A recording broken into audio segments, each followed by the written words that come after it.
have it in commodities, in currencies, you have it in futures. There's many different types of digital forms on how to actually make money from the markets in trading, where you are doing pretty much the same thing on all different types of trading platforms. You're pretty much buying one thing, exchanging it for the other for a profit, or you're selling one thing, exchanging it for the other to make a profit. You can make money if you buy something in trading and then sell it, or you can make money in trading if you sell something and then you sell it at another price point. More on this later in the video. And this isn't anything new. Us humans, we've been actually trading things for thousands of years. I'm talking about back in the day before even money was a thing. We were exchanging cattle for wood, or we were exchanging wood for some fish. Some people had goods that other people didn't have, so we were trading and exchanging one thing for another. Just in different amounts where one person was gaining and so was the other person. So it was an equal exchange because both the people had to do it. One person needed fish, the other person needed wood. One person needed the wood for fire, the other person needed fish to eat. And if you have an excess of each, instead of pretty much you're not using it, you exchange it for somebody else for something that you need. So now in Forex trading, we're obviously not trading fish for wood. We're trading one currency for another currency. For example, the euro being traded for the US dollar. The US dollar being traded for the Great British Pound. Have you guys ever gone to the airport and as soon as you get off of the plane, you see these big exchange money spots that you can pretty much go to, and if you're in a different country with a different currency, you can exchange $100 for $100 of that currency's actual physical dollar? We have all actually participated in the currency exchange participation. And this currency trading happens every single day. I'm talking trillions of dollars. Yes, trillions, not millions, not billions, trillions of dollars that are being exchanged every single day. To have the exact number, it's actually $6.3 trillion is moved in the market every single day. So when you're trading the foreign exchange markets, you're trading one currency for another, but you're not actually buying currency tangibly. You're not going to get this money in your bank account, or you're not going to hold it in a reserve account or in a different exchange. You're not doing any of that. You're simply betting if price will be going up or if price will be going down. You're essentially betting that the currency will get stronger or weaker versus the other currency. And the way that this works is by fundamentals. It's by the government, by the interest points of that country, by the banks behind that country and their funding, by the economy of each and every country. And if the country gets stronger than another country, that currency will rise, making it stronger than the other currency. So there's a spread there that it will go up in value and you make money on that spread. And let's say if a currency gets weaker than a different currency, then there's a spread that you can also make money on that as well. So for example, let's say that the US has had a recession and the euro is actually in a booming market. That means that the US dollar is going down and that the euro is going up. This is where you would want to buy the euro and where you would want to sell the dollar.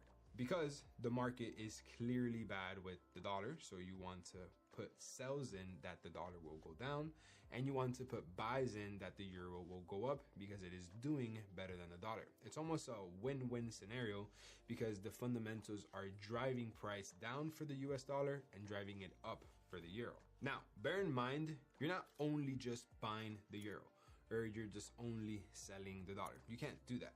You have to bet on a currency pair.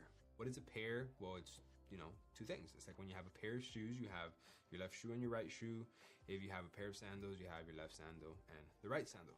So when you have a currency pair, you have one currency pair and then another currency pair. And what they're doing is they are together battling each other. Who gets stronger than the other? Who's driving price up and who's driving price down? So for example, let's use Euro USD, which is the most known pair in the whole entire foreign exchange market. It is the most traded currency pair in the whole entire market. It has the most volume and the most movement meaning that there's more opportunities and how you can actually capitalize off of it, but more on that later in this video. So when you're actually trading the foreign exchange market, you have to trade on a currency pair, Euro USD. If you were to buy Euro USD, you are betting that the euro is going to get stronger than the dollar because the euro drives price up. And if you were to sell Euro USD, you are betting that the dollar will get stronger than the euro. And that is because in the Euro USD pair, the euro is the base of the currency pair, and then the USD is the quote. So basically the euro is what drives the price up, and then the USD is what drives the price down. So if you see the price going up, that means that the euro is getting strong. And if you see the price going down, that means that the USD is getting strong. So if you want to bet on the dollar getting stronger, you have to sell Euro USD because the US dollar is going to get stronger than the euro. And if you want to buy Euro USD, you are betting that the euro will get stronger than the dollar. And this works for all currency pairs across the market. For example, GBP USD. It's the Great British Pound versus the dollar. So if you buy GBP USD, you are betting that the pound will get stronger than the dollar. And if you are selling GBP USD, you are betting that the dollar will get stronger than the pound. And in the foreign exchange market, there's thousands of pairs. I'm talking literal thousands. Like you can have the US dollar against the Mexican peso. You can have the Mexican peso against the Russian dollar. And that is the beauty of this market. There are so many different types of opportunity because there is so much more money being moved than the stock market, than the futures market, than even the crypto market. There is $6.6 trillion being moved every single day because this is a market of the whole entire world, of all the currencies in the world combined in one single market. Compared to the New York Stock Exchange or US 30, you're only dealing with the companies inside of the United States, which can only be so big. So that is pretty much a very entry level of what Forex is. Now, there is many markets out there like futures, commodities, cryptos, options, and there's great opportunities there, but nothing compared to Forex. So now let's actually dive deep into actually how this market works and how you can learn everything you need for you to be able to go battle this market every single day. So now that you've seen that there's different types of currencies that you can actually trade all around the world, now there's actually different types of formats that you can trade. There's different types of way on how you can approach these different types of currencies that they all move very different. So to begin with, you have scalp trading, which is known as the lower time frame traders. These are the traders that have the faster movements, that they're in the market a lot less time. They have a higher win rate, but a lot less of a risk to reward. These are traders that usually are kind of stuck in front of the market the majority of the day or the majority of the night, that they have to dedicate hours sitting in front of the computer to just find one little good opportunity because they're only in the market probably within 1 to 2 hours of the market movement, which they can either be winning very fast or losing very fast. And some scalpers can either enter 1 to 3 trades every single day in order for them to make some money or just make back losses from the previous day. Because the majority of the scalpers will lose the majority of the time because they're taking a lot of trades constantly. And scalp trading is actually the most attractive type of trading that beginners kind of approach to it because they just passionate about trading and they want to be in front of the charts as much time as they can. So they approach scalping thinking that's going to be the best way for them to make money. Next, it leads me to day trading. So I'm sure we've all heard the term, oh, he's a day trader, or I know a day trader. Well, it's actually a very common term because it's what the majority of the people that work a 9 to 5 attempt to do. Because for you to be a day trader, you pretty much have to be in front of the markets while you're in a job. So people kind of treat it as their side income. And day traders are usually in front of the markets a little bit less time than scalpers, but they are definitely taking a lot less trades.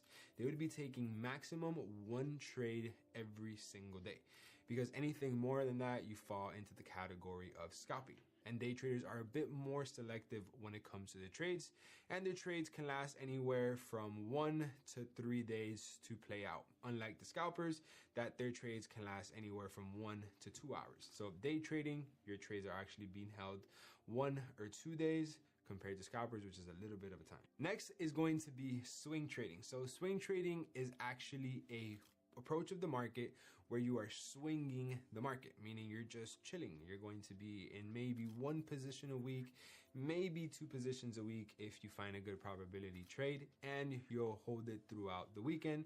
So you'll be in the position for anywhere from 4 to about 8 to 10 days. And these positions usually run a lot longer, giving you a lot more profit. And you actually have to do a lot less work. You're probably in front of the markets for 1 to 3 hours every other day. You don't have to be involved in the market that much, because as soon as you enter a trade, you're pretty much letting your trade ride until it goes in your direction or against you. But swing traders are taking a lot less trades, but they are risking a lot more compared to the day traders and compared to the scalpers. And swing traders usually tend to have the highest win rate because they're being very, very selective on the type of trades that they take, because they're only taking anywhere from 1 to 2 trades a week. And then next is going to be position trading. So positions trading is a trader or investor that pretty much enter a trade with a long-term vision. They want to be in the market for anywhere upwards of a month, and they are not looking to liquidate their position anytime soon, because they're treating it as a investment, as a position that they're entering in the market. So they're prepared to be involved for about 1 to 2 to 3 months to just simply have their trade get as much profit as it possibly could be. And position traders or investors, they'll probably take 1 to 2 trades a month, if any. Usually they stick to 1 trade a month because they're looking at the market long term. They're not looking to have any short-term gain, and they're looking to minimize their losses as much as they possibly can. And investors and position traders are actually the ones that lose the least, because even if their positions go into a loss, they're going to continue to hold it long enough until it goes into profit. And if you hold a trade long enough, it will go back into profit. So as you can see, every single format of trading actually scales up on the amount of time that you're actually holding a position. A scalper is involved in the market anywhere from 1 to 2 hours a day. A day trader anywhere from 1 to 2 to 3 days in the market. And you have a swing trader where it's anywhere from 4 to 8 to 10 days. And then a position trader where it's upwards of a month. So every single different type of format in trading, they are actually holding their trades longer, but they're actually taking less trades. So as the formats, they scale, so does the time they hold the trade, but the amount of trades they take is a lot less. And all of these different formats you can actually apply to all of the markets. You can apply it to foreign exchange trading, to commodities, futures, options, crypto, everything that has pretty much a chart with candlesticks that go up and they go down. But the best one, and the one where I've had the best experience and the most success, is going to be forex trading. That is because it offers the best things that no other market can offer. It has 24/5 access, meaning you can trade Monday through Friday, any hour out of the day. So if you work a job, you can trade when you get out of your job. If you're up late at night, you can trade late at night. If you're up early in the morning, you can trade early in the morning. Compared to, let's say, options or stocks, you can only trade 9 to 5, which kind of sucks, because if you have a job, you can't get involved in the market. You're simply limited to what you can actually do in the market. The next reason why it's my favorite and why I got involved is because the entry barrier. For you to get started in forex trading, you can start with as little as $100, or compared to the stock market where your entry barrier is going to be $25,000 as your minimum first investment. And I don't know about you, but when I first started trading, I did not have that kind of money, so I simply couldn't get involved. Another reason why it's the most reliable is because you're literally trading money. It's impossible that the currencies of the world simply disappear from one day to another. If that happens, we're in a big problem, but that will literally never happen. Compared to a company in the New York Stock Exchange, they can simply just go bankrupt one day or get sued and you're done for. Or a crypto can pretty much get rug pulled and all your money is gone from one day to another. The currency exchange market is here forever and it is going to be here forever. Countries run on these currencies and they need to do that for it to keep going. For that reason why the currency exchange market only gets bigger year after year. And the opportunities are going to be there forever. And adding up to that, you can actually get involved for free. You can actually test and apply the markets and try and figure out if it's going to go up or down with fake money. You can use demo money to test your skills and learn it before you actually put real money at risk. And when I was trying to get involved in the crypto market, this simply wasn't a thing. They don't allow you to use this with fake money. It wasn't even an idea. Versus in the foreign exchange market, not only can you access it whenever you want, you can actually test it with fake money, which is actually really cool. And if you don't know what demo is, it's pretty much simulated markets. It's demo. It's not real money. It's paper trading, fake trading, where they just give you fake money in an account where you can get in and pretty much go test it out. So if you want fake $100,000 and you want to test out your skills, you can do that. If you have $5,000 to put into the market and you want to test out your skills first, you can create a fake account with $5,000, which is actually amazing. So that way you can actually see how far you can get with demo money, so that when you're ready to deposit your own money, you're ready. So now that we understand how the Forex market works, a very simple way, we have to understand how can we actually execute into these markets. What platforms are required? What platforms should you look at? What platforms shouldn't you look at? And this is where it can get a little complicated if you don't have the right video. And that's why everything is inside of this video, which is going to teach you the only platforms that you're going to be needing in order to be able to execute trades in the market successfully. Now, there is hundreds of different platforms.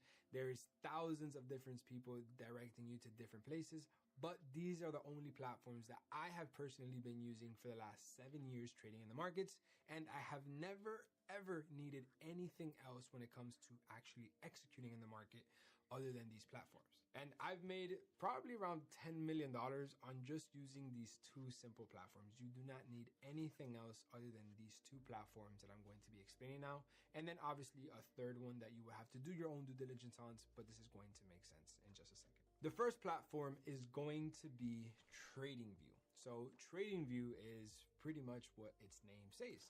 TradingView. You're going to view the trades on this website. This is a well-known website, I think used around about 80 to 90% of the market. And this is where you're going to be actually looking at the charts. This is where you're going to be looking at the markets going up, at the markets going down. This is where you're going to look at the markets, for example, Euro USD, how we were setting an example, GBP USD, GBP CAD, so on and so forth. Now, this platform is strictly and only to simply just look at the market. This is where you're going to be identifying if you're ready to buy or if you're ready to sell. But you will not be entering a buy or sell on this platform. It's something that the platform offers, but I personally have never used it. Neither has anybody in my community, or I've heard anybody of ever using it before. It's something that they offer, but I personally rather stick to the different options that I'm going to share with you now. So TradingView, to keep a very simple example, is just somewhere where you can view the charts. And this is a platform where you're only going to be looking at stuff. You're not going to be executing other than just things you will be drawing on the charts to identify if there's a high probability of it going up or a high probability of it going down. This is where you will be doing your charting. This is where you're going to pretty much spend, I'd say 90% of the time that you're in front of the markets will be on TradingView. Because when you actually execute a trade, it will be on a different platform. And you're not going to be looking at the numbers on the screen. You will simply be looking at the charts, because what's on the charts will reflect on the numbers on the screen, which will be on your phone or your computer, wherever you decide to actually take the trade. But TradingView is simply just so you can see the charts, whether they're going in your favor or against it. And the simplest analogy that I can put is like you right now watching this video. You're watching this video to intake the information that I am giving you, so then you can learn and then you can go execute in the market. but you're not executing a trade on YouTube. You're not doing anything on YouTube other than simply getting educated and absorbing the information that I am giving you or that you're simply watching on YouTube. And you can watch the video in a bunch of different formats. You can watch short-term videos, you can watch long videos like this one, you can watch it in theater mode, in full screen mode, or on your phone. So there's different types of ways on how you can intake this information. It's the same exact thing with TradingView. You're looking at the charts in a bunch of different ways so you can intake the information so it can tell you if you're ready to buy or if you're ready to sell. But you're not doing anything other than just looking at the information that the market is sharing with you on TradingView. So let me actually take you to TradingView just so you guys can get a very simple insight of what this actually looks like and what to pay attention to and what to not pay attention to, because this can almost be very overwhelming at the beginning and information overload. And trust me, it happened to me and I almost kind of got intimidated and didn't even want to look at it too much because I just didn't know what to look at. So I'm just going to explain to you right now what are the only things that matter when you log into TradingView very briefly, and then you're going to see what you shouldn't be paying attention at, because honestly there's a lot of stuff here that you really don't need. So diving into TradingView right now, this is as soon as you log in, this is what you will be seeing. You will be seeing pretty much to your top left hand side is your accounts, and you're going to see all of these tools that are randomly right here to the left hand side that you probably have no idea what the use is for. But everything inside of here is basically a tool that you can use to your advantage to chart up the chart. It's simply things that you can use to put on top of the chart so you can create an edge on the trade that you will be taking. You will not be needing everything that is in this toolbox right here. This is absolutely excessive, and you only need to use about 7 to 8 tools out of everything this platform has to offer. So if you come back here to TradingView, this is just a simple ray example that I have just showed you, and it is really not necessary at all. Within this section, you have many different types of lines. You have the info line, the extended line, trend line, horizontal line, all these lines that literally I do not use, and you will never need to use it. You will only need to use 3 things from this line section, and that is going to be the trend line, the horizontal line, and the horizontal ray. So if you'd want it, all you have to do is put a little star. When you put a star, you will notice that it will pop up on this box right here that is going to pop up in front of your charts. This is going to be your favorited tools out of all of the ones that the platform has to offer. This is so you can pretty much filter out the only things that you need, because again, there's many things in this platform that you do not need to pay attention to, and there's many things in this platform that as of today, being a multi-millionaire trading on this platform, that I have never used, meaning you will never need to use them either. So you just simply, I'm going to explain to you what they are, and don't even get curious on learning what it is. Simply just know that it's there and know that you will not be needing it ever to become successful in trading. So moving on, you have the channel section, and this is where there's different types of channels, pitchfork, shift pitchfork, all of these things that make absolutely no sense. And all you have to do is just completely ignore it. You will not be needing anything inside of the line section other than these 3, because this has no indication to creating an edge in the market, how I have been trading for the last 7 years. Now, there's might be some strategies out there that do, but the majority of them don't really use it, especially mine. So when it comes to here on the second section, you're going to have your Fibonacci area where there's about 10 different types of Fibonacci's, and we will be using absolutely 0 of these Fibonacci's. These are all different types of random stuff that just make your chart look weird. Like, look at this. You're going to tell me you can create an edge with this funnel or this fan, whatever this is even called? No, it simply doesn't make any sense. It's just accumulating your chart. It's putting mathematics behind it that honestly it's not needed when it comes to trading. All you will need when it comes to trading is read the price action, which price action is the chart, but we'll get into more details later in this video. I can only get into these details when you actually know how to visually see them, because you have to see them on a platform, and this is the platform that you're going to be seeing them in. So you will not be needing any of this complicated stuff. This just makes the trading complicated and very intimidating to a beginner trader, and you don't need anything inside of this Fibonacci section along with the gain section. you can simply move on to the next section, which is going to be the pattern.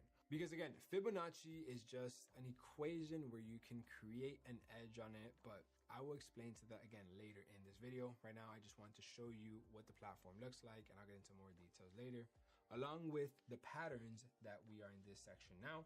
And the only pattern that we will be using is going to be head and shoulders. You can simply put a little star next to the head and shoulders, and you will notice how it's going to pop up over here to the top right hand side corner. We will not be using the ABC pattern or whatever this is. I've literally tried to figure out many times and it doesn't work. Other than the pattern section, we will completely avoid the Elliott waves and this section down here. This will not be needed in this trading approach, simply because it is information overload. These are all different types of indicators to read the market, and indicators, as many of you may know, or if you don't know, they don't have a high success rate because indicators are delayed. They take time for the markets to be able to have a reaction to them. So by the time you get your entry based off of an indicator or one of these tools, you're pretty much late already. So we will not be paying any type of attention to any of these different types of Elliott waves or any of these types of cycles that the market has to offer. Moving into the next section is going to be the projection section. You're going to put a star on the long position and a star on the short position. This is pretty much going to be the tool that is going to tell you if you are buying or if you are selling. Simply just take a quick look at it. It's probably this green and red box that you see all the time these traders put, but don't worry about it. More on this later in the video. Right now, I just want to get you to be very familiar with looking at these things, so when I dive into detail on every single one of them, you're very educated and up to speed and they make sense right away. Moving on, we will be looking at the brushes. You only have to put a star on the brush and a star on the rectangle, the path, and the eclipse. Everything else in this section you will not be needing. You will not need to be paying attention to it. Again, it's information overload. What they did was put 4 different types of arrows. You have the arrow marker, which just looks excessive. Then you have this type of arrow, and then you have this type of arrow right here, which is just another arrow. It's just different types of ways that the platform offers services for all different types of traders, which is cool because pretty much they are meeting the standards of every trader around the world, but you're only one trader. You shouldn't be looking at all the information for traders all around the world. You should only look at what's going to make sense for you. And in this video, I'm going to only show you what's going to make sense for you. So now moving on to the next section is going to be this T. So this is going to be the text and the notes section. So you want to put a little star on the T and a star on the call out. You won't need anything from the content section because this is pretty much whenever you want to write notes on the charts, you can simply just write it on the text section. Or if you ever want to call out a specific section in the charts, you can just point at it and you have a call out section. These are both things that I just use to actually just have notes on the chart if you want to save it for the future, if you want to look at it when you're back testing, or if you just want to hide a message in your chart. Moving on now to this little emoji section over here. You will not be needing any of these emojis. TradingView is very clever. They literally put the whole entire emoji section on an iPhone. I don't know why they did this. I've actually never used this in my life, so I take my trading very serious. So I will not be putting any emojis or any hearts or anything on my chart. I keep this strictly to business, and I only look at the stuff that matters. This clearly does not matter. Imagine putting like a smiley face or a winky face on your chart, and then when you go show your friends your trades, they see that and they're like, what the hell? Yeah, so you don't want to focus on these emojis. Moving on, you have the measurement section. So you can't put a star on this because it will permanently stay on this section right here.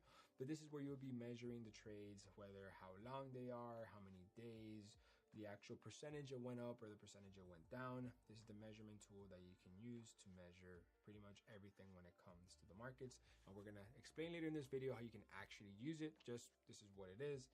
This is the zoom in and zoom out. I have never used this button and I will not be using it today because I am not interested in using it. I have never used it.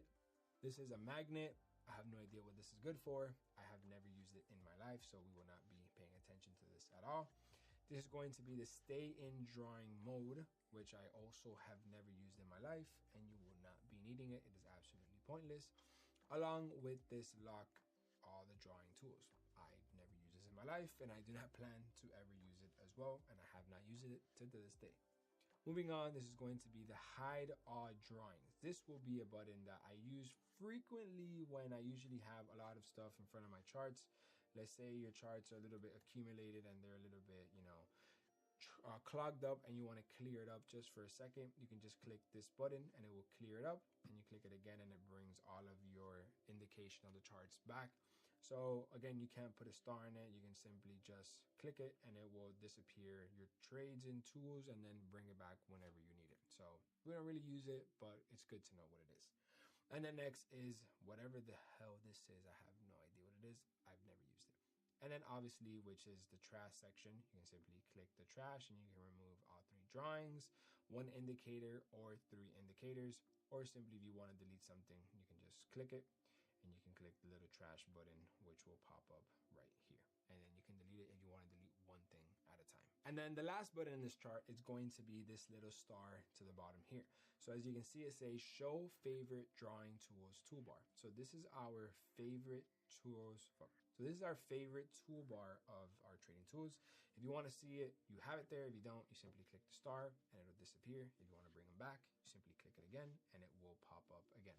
So for the majority of the time, I say 99% of the time, you're going to have this star open because these are your tools that you're going to use to analyze the markets to tell you if you're interested in buying or interested in selling. So this is everything that you will be needing and what everything pretty much consists of this left hand side on TradingView. Moving on now to the bottom right of the screen, you're going to see this stock screener. I have no idea what this is. I'm going to click it just for this video, and I guess something popped up down here. I have no idea what this is. We don't trade stocks, so I will not be paying attention to this ever, and I have never paid attention to this. Same thing goes for the Pine editor. Same thing goes for the strategy tester and trading panel. I have never used any of these tabs in my 7 years of trading the markets, so there is absolutely no need for this information here. Along with this 1 day, 5 day, 1 month, 3 month, 6 month, year, 1 year, so on and so forth, you will not be needing to pay attention to this because we will be looking at the time frames that we need in just a second. So this section, pretty much all down here, sums up of nothing. We will not be using absolutely anything from this section here. Moving on to this timer right here. This is currently the timer of where I am right now. As you guys can see, it is currently 2:34 in the morning Miami time. So yes, I am recording this video at 2:30 in the morning to show you guys how hard I put my time into the value that I provide to you guys. It is currently a Friday night and I can be out partying or clubbing and having fun, but I'm like, you know what? I want to make this video for an Alex when 7 years ago he wanted to get started in trading and he wanted to know everything in one single spot. He wanted to make sure that he didn't have to go watch 100 other videos and see if he can piece everything together. So I'm making this video for you guys right now, pretty much at 3 in the morning, so you guys can just watch this one video and have absolutely everything you need to learn trading and apply it to the markets. So make sure that you listen and pay attention to the things that you need and to the things that you don't need, because I am making this so easy for you guys that you do not have to go watch any other video. Everything is going to be in this video from this point all the way to the end. I'm giving 100% dedication to this so you guys can have success like me and shorten your learning curve by years. If I would have had this when I started trading, I would have been profitable in my first 6 months. But everything happens for a reason. That's why I'm here making this video for you guys now. So now going back to the chart, this is the time zone of where we currently are. And then this is a little arrow to show the panel, which I have never used. And this is just a maximize panel, which I have never used either. I have never used anything of this bottom section over here. This section over here to the right hand side is pretty much information about the currency pair that we are interested in trading. Now again, keep in mind, a currency pair is a pair of 2 different types of currency. The example that I was setting earlier was Euro USD, which is the Euro dollar versus the United States dollar. As you guys can see, this is Euro USD, the Euro versus the dollar. This is a Forex major pair. This is currently the asking price of this market, and this is just simple performance standards that the platform has to offer. I have never used any of these stats in my favor to enter a trade or to get out of a trade. I have never used this in my life. Usually what I tend to do is just put this note section so it can just not distract me and I can write whatever notes that I want right here. But I have never used the actual information that they apply when they're showing you the currency pair. As you guys can see, moving up a little bit more, you can see all of these different currency pairs. If I were to click a different one, this is the euro and the Japanese yen, euro JPY. You can see the two different countries right here.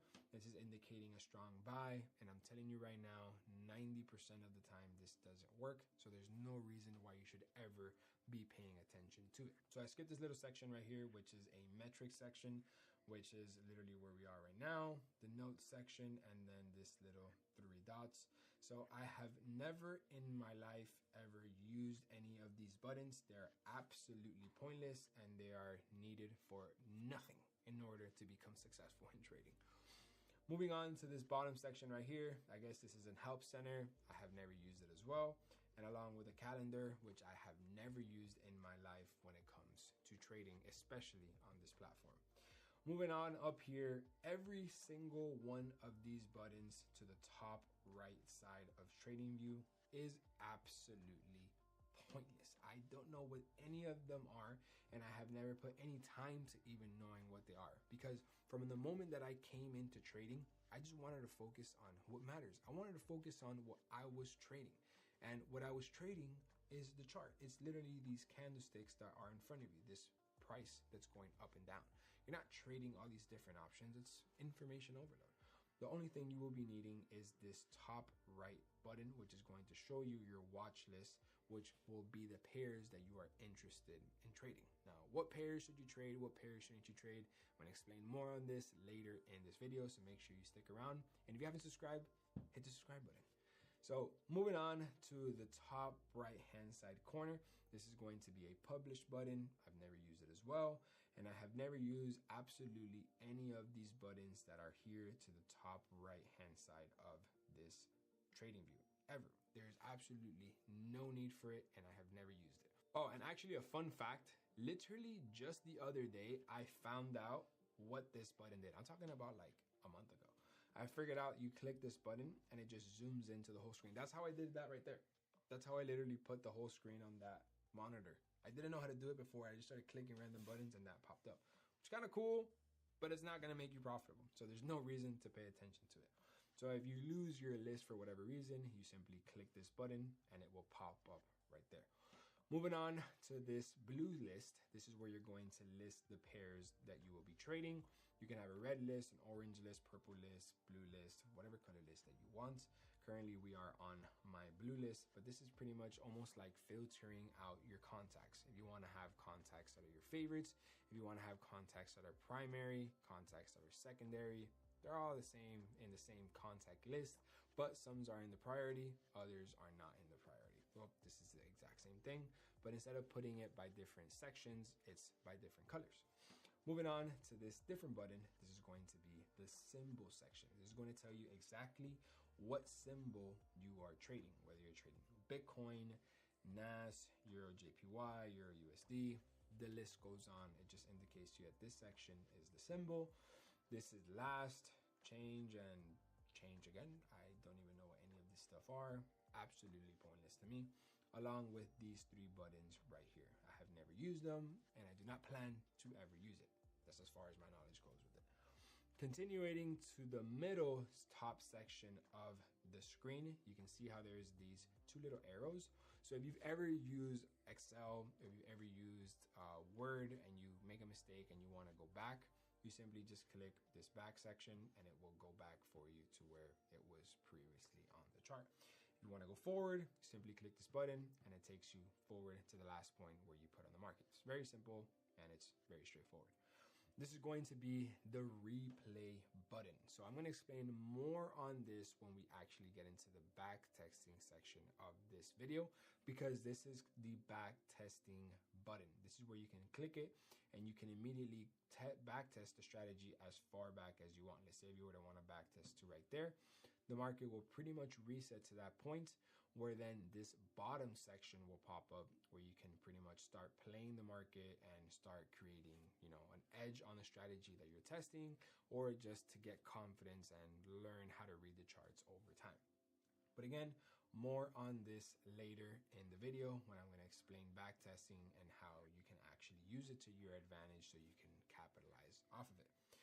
Next is going to be the alert section. So this is when you want to place an alarm on the charts. Let's say on Euro JPY, you want to place an alarm once it crosses a certain price. You simply come here and you can just put enter, and you will notice how the alarm pops up right here in the middle of the chart because you just placed it. But again, more on this later in the video when I talk about setting these alarms at strategic points, at an area of interest, support and resistance, all of this stuff, which is going to make sense later in this video. So don't worry. So this is just the alarm section, which we will be using very frequently in the charts. Next is going to be this little square button, which I have never used in my life and I do not plan to. And then it's going to be the indicator section. So you click this button and you will literally get thousands of different indicators that this platform has to offer. And you will only be needing one. And this one I'm going to explain as well later in the video. So in here, you can pretty much just search up whatever type of indicator you want. You simply just put indicator, and it will literally show you thousands of different indicators that this platform has to offer, but you will only be need to using one that is going to make you successful. Moving on to this section right here, these are the different types of chart ways on here you can read the chart. You can read the chart on bars, candles, hollow candles, volume candles, all different types of candles or lines or different ways how to read the price that the market is showing. And you will only be needing two, which is going to be the candlestick section and the line section. So you'll be putting a little star on that, and then instead of it popping up on your tools, it is going to pop up on this section up here. So you can see you put a little star and it will pop up in this section right here. Now, moving on to the next section is going to be the time interval. These are going to be the famous time frames that you're trading. What is a time frame? How does that work? How can you do it? What are the right time frames? I'm going to tell you more about that later in this video. This is just so you're familiar with it and you know how to look at it on TradingView. As you guys can see, there's a 1 minute, 2 minute, 3 minute, 5 minute. There's literally hundreds of different types of way you can read the market in terms of time frames, but we will only be using 7 of these time frames. We're going to be using the 15 minute, the 30 minutes, the 1 hour, 2 hour, 4 hour, daily, weekly, and monthly. So you will be putting a star next to the time frame that you will be using. As soon as you put the star, it'll automatically pop up on this section right here, and it will forever be saved as the time frames that you are using to execute on the markets. And you will not need to be using any other time frames other than these. This way, you only focus on what matters. There's so much information on here that if not read correctly, you can get confused and it can be very overwhelming and it can throw off your whole entire trading. So you only want to focus on just these time frames, and later in this video, I'm going to teach you exactly how to use them. So now that we understand everything within the actual TradingView platform, let's actually get into the charts, right? These boxes that are going up and down. I want you guys to understand everything that this platform shows you, so then we can move on to the next platform that you should be using and what platform you should be avoiding. So let's actually get into the charts. So as you guys can see over here, kind of in the middle of the top section, you can see how we have already favorited the candlesticks and we have favorited the line chart. So right here, this is going to be called the candlestick charts. So every single one of these boxes right here is considered a candlestick. This is a candlestick going up. This is a candlestick going down, another candlestick going down, candlesticks going up. This is basically the candlesticks representing price going up or price going down. Now, every single one of these boxes, they currently have a time frame. And this is right now the daily time frame. As you can see, the daily is highlighted. in blue. So this is indicating to us that every single one of these boxes is a day. It's 24 hours in order to create each and every single one of these boxes, or also known as candlesticks. So if we were to simply flick down to the 4 hour, so we click this button right here and then it takes us to the 4 hour. You can see it right here as well. Each and every single one of these boxes is now 4 hours, meaning it takes 4 hours for this candlestick to close. And then if I go down to the 2 hour, it's literally the same thing. Every single one of these boxes is a 2 hour candlestick, meaning that it takes 2 hours from the moment this candlestick opens for that to then close. As of right now, you can't see the time over here to the right hand side corner because the market is closed right now. It literally just closed. You guys can see it down here that the market is closed. But if you were to see a little bit, like 5 minutes back before, you can see how when we're flickering through the time frames, that you can see how much time is left in order for the candlestick to close, because this platform will tell you how much time is left.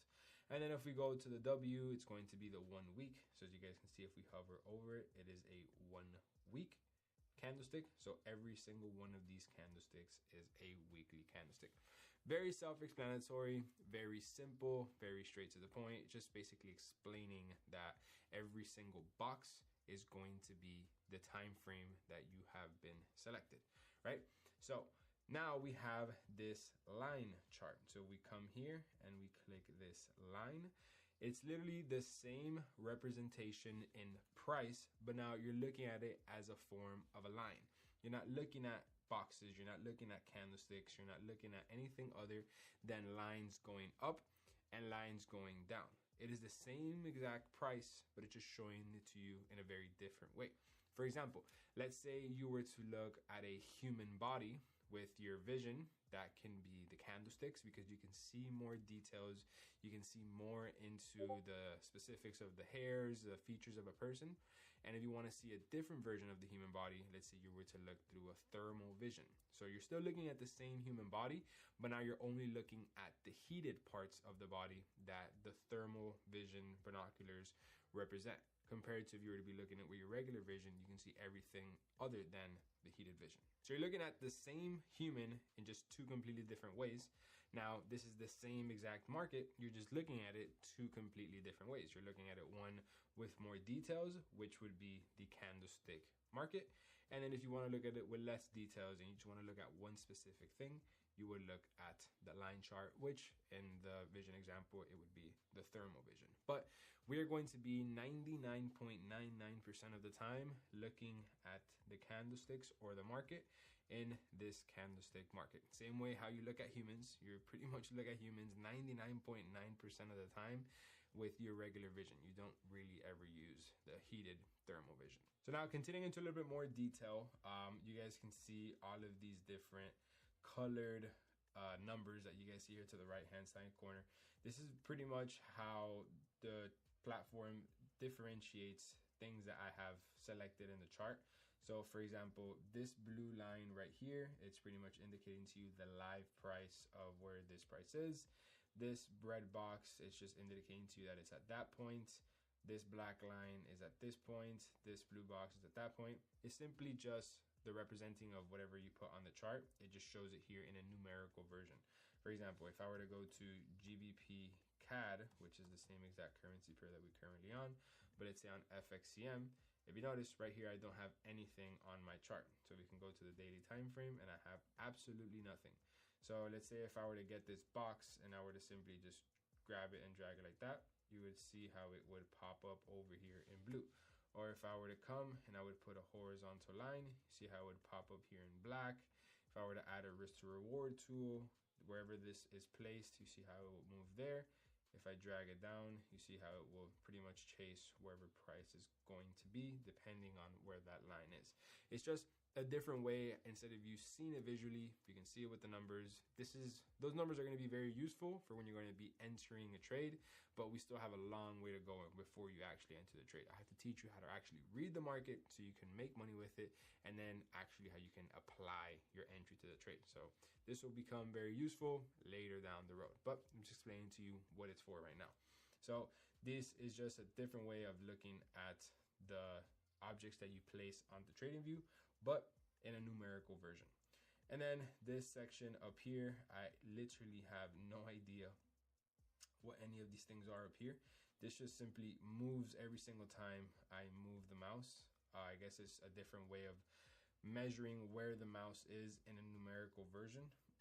For whatever reason, I guess this is used for algos and stuff. I have no idea. I've never used it in my life. I don't like it. It's just kind of annoying. It's always moving.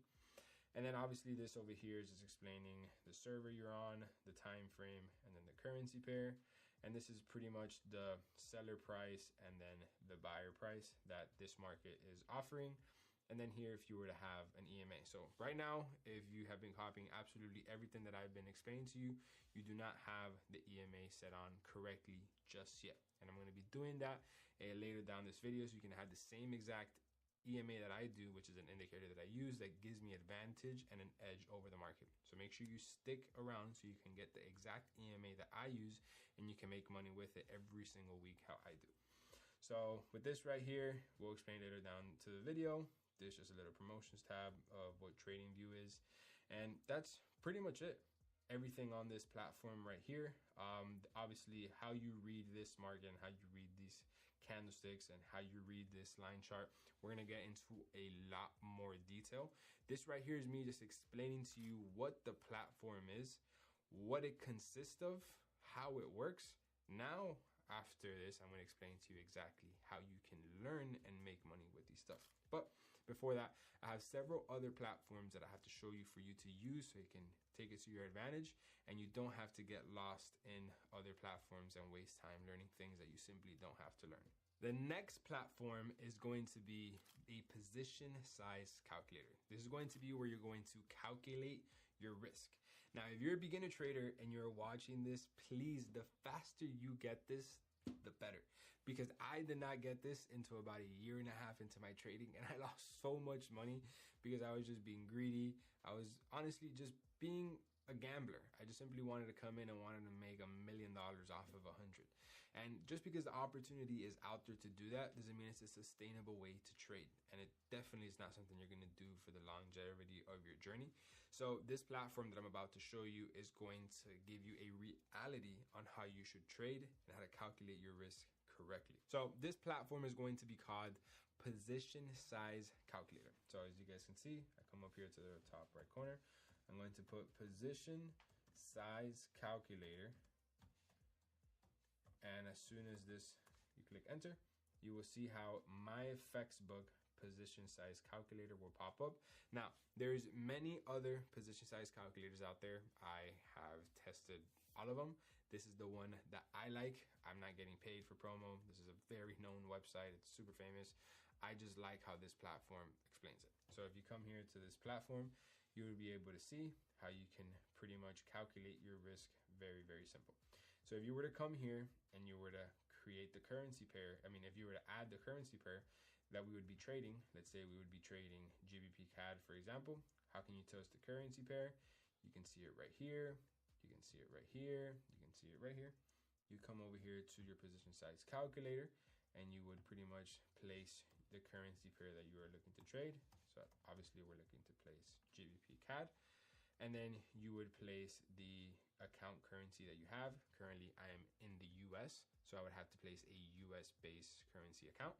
But if you are a Canadian, if you are in the Europe, you have the pound, the Japan, whatever type of currency your current account is, that is where you're going to then select the account that you simply have. Then you're going to place your account size. So let's say you have $1,000 that you want to risk in the market, right? So you have $1,000 that you have currently right now in your trading account. And you're asking yourself, how much do I risk? Well, how much are you willing to lose? Because you have to have the mindset of every single trade that you're going to take that you can immediately hit stop loss. And if your trades immediately hit stop loss, you have to be completely okay with that loss. You can't simply deposit $1,000 and bet the whole $1,000 thinking that you're not going to lose it all.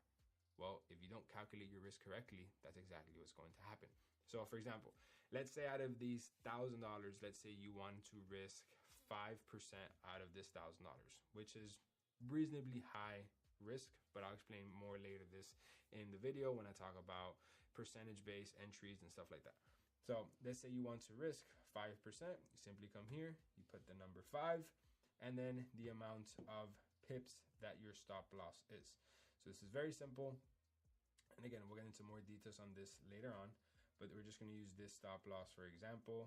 This stop loss, I had a total of 44 pips. This is how it is measured. And again, I'm going to get into more details, how you just use this tool and how you use this risk to reward later down the road. So don't even worry. And we're going to get into more details. For now, I'm just going to pretty much go straight to the point just so you can see how you actually calculate the risk and how this platform works. So this right here is going to be a total of a 40 pip stop loss. What is a pip? Again, I'm going to explain this later into the video. It's literally the next subject that is coming right after this. So right here, you would have a 40 pip stop loss, and then the lot unit would always stay 1. I'll explain this as well later down the video. You simply click calculate, and then boom. You're going to risk $50 on your account, and this is the unit or the lot size that you're going to use. It's that simple. All this platform does is calculate the risk that you want to place on your account, so you can place the amount of units or you can place the actual lot size that you want to bet on this trade. Whether you're going to buy or whether you're going to sell, the same exact thing applies. As you can tell right here, there's no different option that you can put, oh, if I'm buying or if I'm selling, because the risk should be the same, whether you're interested in buying or you're interested in selling. But more details on what these other different vocabularies are and how you can use them, because I know they can be very intimidating at the beginning, but they're actually very simple. So now that you understand where you can calculate your risk, if you don't understand some of the words in there, don't worry, I'm going to explain to them. You're going to get them right away. There's one other platform that I personally don't use, but I can see a lot of you guys looking for somewhere to find it, and I'm going to simply make it very straight to the point. I don't use this platform anymore because I'm a successful and profitable trader and I don't need to know these things, but I can understand as a beginner trader, it can create curiosity and you want to know where you can get a reliable source that's going to give you this information. So I'm going to give you the third platform, which is going to pretty much tell you where you can find all the fundamentals and if they're going to be good, if they're going to be strong, if they're not going to be strong. This is so you can know exactly what's going to happen in the news section of trading. With my strategy and how I trade, I don't use this at all. But at the beginning, when I was learning to trade, this platform made things so much simpler that all I had to do was just go to this one place and I would know exactly what's happening for the next 2 to 3 weeks with news articles, and it would simplify things a whole lot.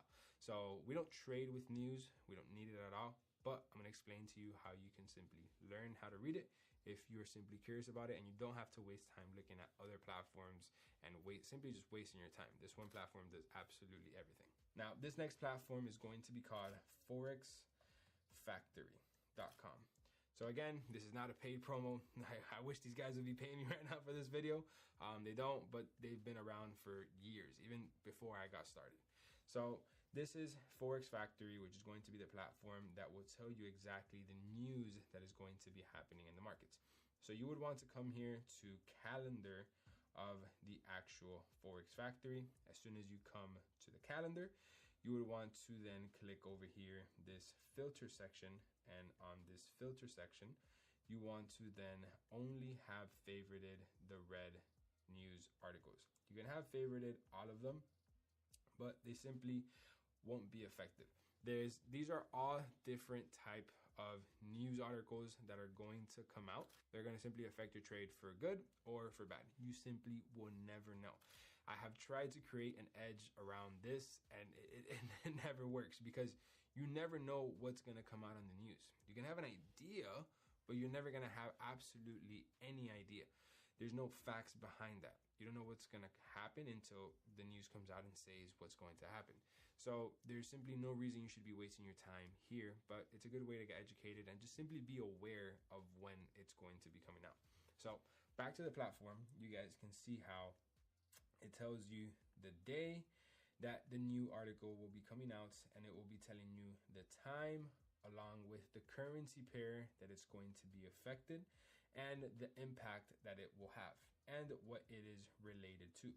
As you guys can see, they have a potential forecast of what they believe it can be and what the previous time there was a news article like this was. and then the actual outcome, but the outcome only happens after. If I were to simply go to the next week, let's say if I were to click here on this week, you guys can see how Sunday, April 7th at 7:30 in the afternoon, there's going to be news about the Japanese yen with a yellow impact news, which really does absolutely nothing. It's literally somebody probably coming out and saying, hey, we're doing great, or hey, we're doing cool. It does nothing. So this is a news about the average cash earnings, which as you can see, the previous time it was 2.0%.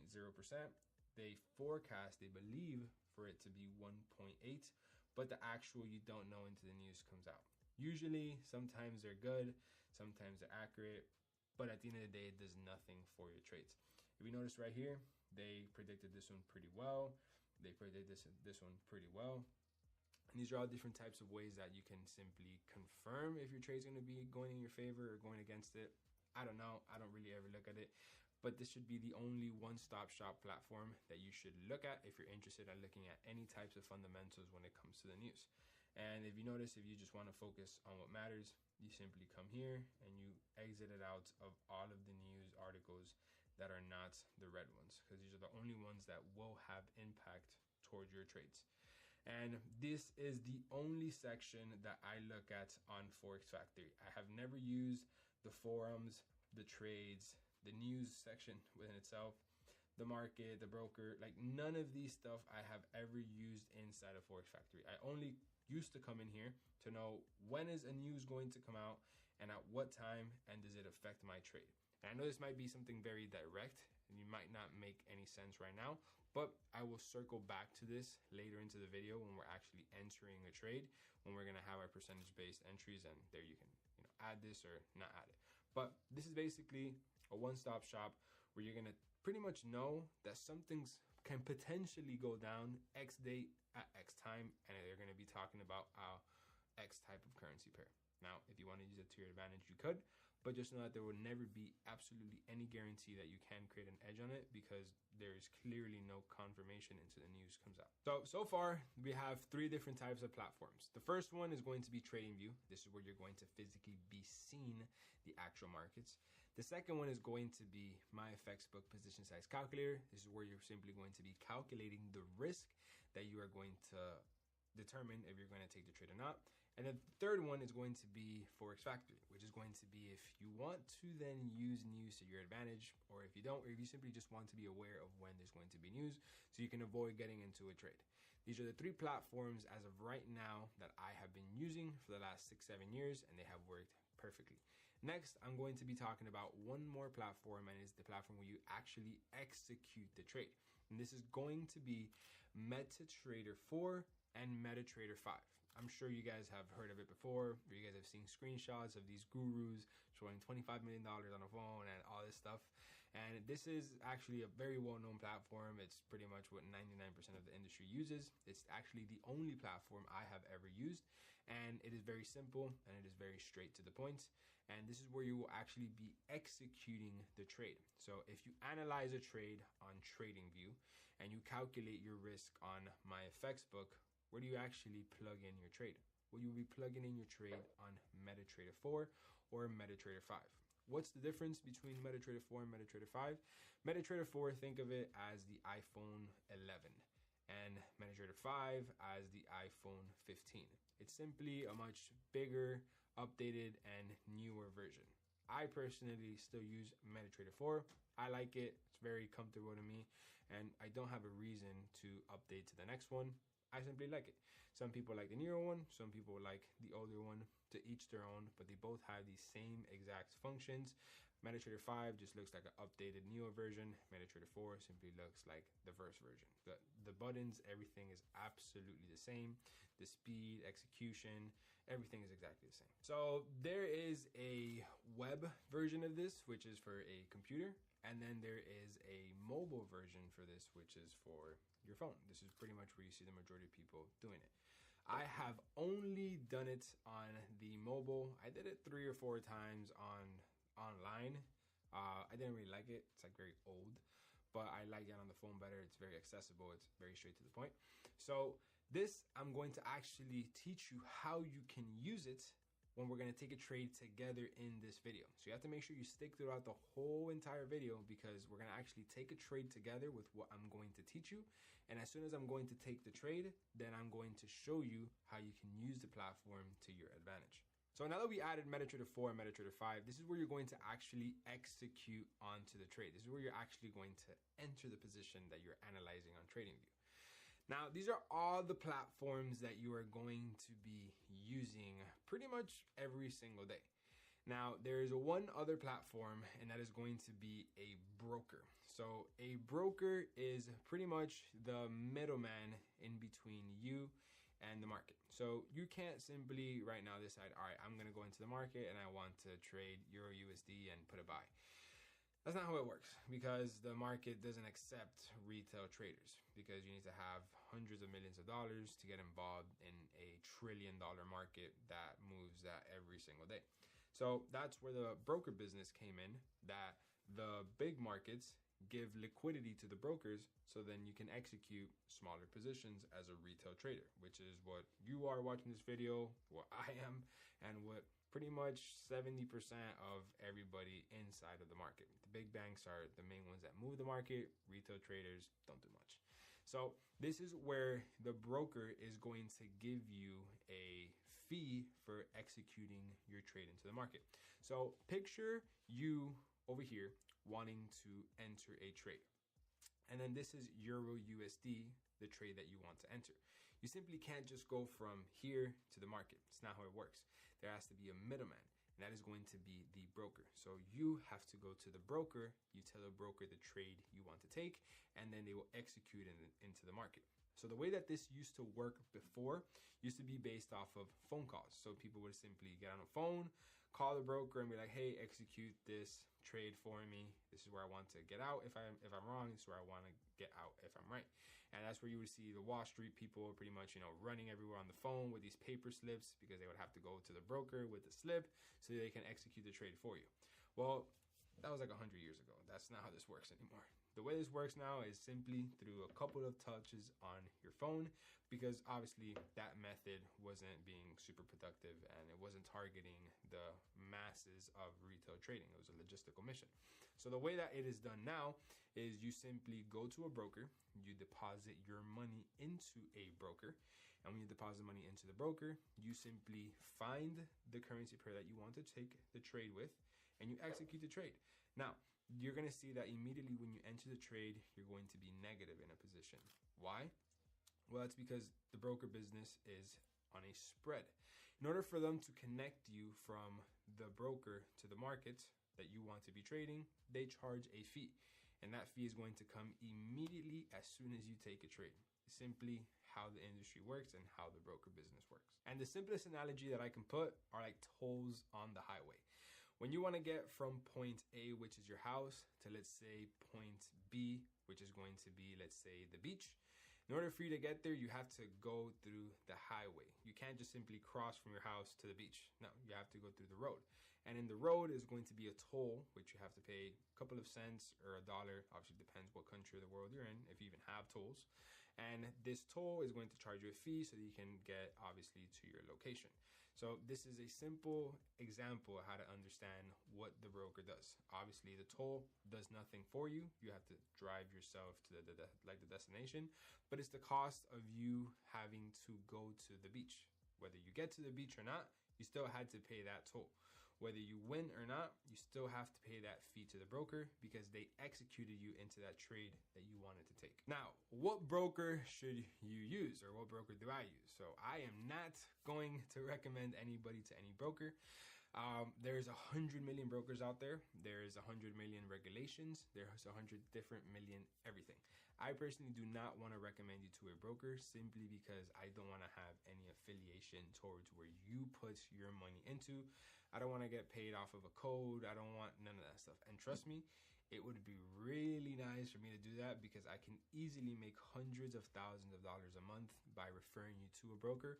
But I'd rather take the more genuine route and just simply let you do your own due diligence, and wherever you decide to go, you can go there. I make my money trading, and I want nothing to do with affiliation to brokers or to any platform that I simply have no control over, especially if they're going to be receiving your money that you're going to be investing to then scale. So I'm not going to recommend you to a broker, but the simplest things that you should look for a broker is going to be regulation and reputation. You don't want to go to a broker that is just getting started, and you don't want to go to a broker that is not regulated. It is not worth it. You want to go to a broker that has regulation, so they are at least held liable if something happens. I'm sure you've seen the biggest exchanges go down, the biggest brokers go down. Imagine how that works for unregulated brokers. Those things disappear in a heartbeat.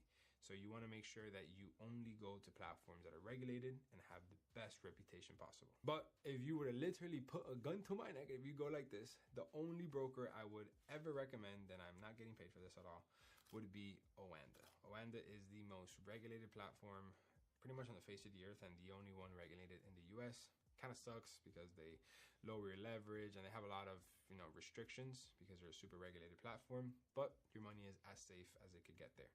If you want to know more about broker, please go do your own due diligence. And if you want to then find the broker, make sure they have as close as the requirements as Oanda does. So now that we understand all the different platforms that you need, the platforms that you're going to use, the ones that you're not going to use, what platforms should you avoid? And the platforms that you should avoid are absolutely all of them that are not these four. You do not need to look at any other platform that has not to do with these right here, because they are simply extra. They have overload of information, they are unorganized, they are excessive, and you don't need them to be successful. I have tried hundreds of them, and they have been a simply waste of time and waste of energy, waste of resources, waste of money, everything. You don't need a trading journal right now. You don't need a place to track your trades. You don't need any of that stuff right now because you simply don't even know how to trade just yet. So how do you know what you're tracking is going to work for your benefit or if it's going to work against you? So you don't need any of that stuff right now. And even to this day, I don't journal or track my trades how 99% of the retail traders that lose every single month track their trades. I track them in a very different way, and I'll also explain that later into this video. But there's not going to be any other platform that you will be needing other than these four that I have just explained. So you want to avoid every platform outside of these four, simply because they're not going to do anything to your trading and make you any more successful if you were to add it to your trading system. You do not need it. I don't use it, and the thousands of my students don't use it either. So now that we understand all of that, let's talk about the different types of trading, because with the information that I have shown you, you can trade many different types of ways. And I'm not talking about technical ways or stuff with the charts. I'm talking about actual trading concepts. There's many of them, and these are the most known ones. The first one is going to be price action trading, which is going to be the charts that I have just shown you guys. It's these candlesticks that go up, that are blue and red, and the candlesticks that go down, or the line chart that goes up and down. The ones that we just explained in just a couple of minutes ago, that pretty much represents the feed price of that currency pair happening inside of the markets. This is going to be price action. This is how you can physically see where price is on real time in front of the chart, and everything that happens in the history, meaning the candlesticks that are left in the past or the lines that are left in the past. This is pretty much like the trail of where this price is headed. This is the battle in between both currency pairs, and they're leaving a trail behind when they're going up and when they're going down. And those trails, you can use them to your advantage because there's patterns behind those trails. And this is the most known common way of trading, simply because it's the easiest way to spot patterns, because you can literally see them. You're seeing it happen again and again and again. And you're looking at these patterns through the way of price action. Price action, technical analysis, charts, it's all the same thing. You're looking at the chart, which represents price that the market is showing you in a form of a candlestick. Next is going to be market sentiment. So this is a type that I learned very early on, and I had extreme failure like this because it's kind of a crazy trading concept, and it simply consists of you trading against the majority. That's pretty much it. And there's websites out there that can tell you where 99% of the retail traders are. And since 99% of the retail traders fail, you simply do the opposite of what they do. So if 99% of the retail traders are buying, you will simply sell. That's it. That's what market sentiment trading is. It's honestly a very high risk way of trading, and there's a lot of speculation because none of these platforms really know how many traders are in one direction versus the other. It's great assumption and it doesn't work. Obviously they get their price data and live feed from brokers and from other platforms, but how reliable can that really be? I tried it and I've heard stories and I've never met anybody that is successful with it. But pretty much what you're doing is you're trading against the retail traders, but you're not having an actual price that you are looking at. You're not looking at the candlesticks. You're not looking at the charts. You're not looking at technical. You're not looking at any of this stuff. You're just basing it off of one platform that tells you, hey, 99% of the traders will be buying tomorrow at 9 a.m. You should sell.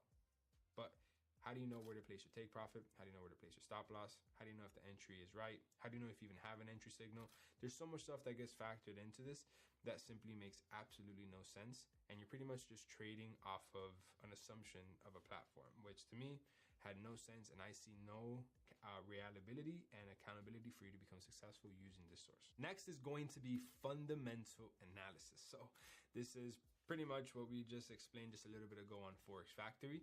And this is going to be where you simply trade using the news. So some people out here, they love reading hundreds of pages every single morning, or they love being on top of what politicians are doing, and they study them and their moves and their team's campaign. And based off of what they've done in the past, they can pretty much assume what they're going to say in their next speech or what the next political news is going to come out.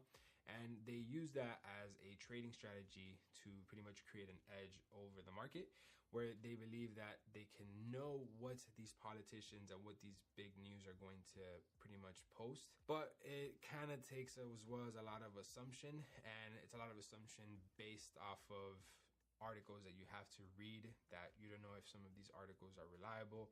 You guys know that the media kind of makes a lot of stuff up all the time, and they give their own twist to the story. And I personally didn't want to have any reliability on social media that they can just spiral up the news to make it a little bit more spicy and they could get more attention, and me base a money decision based off of that.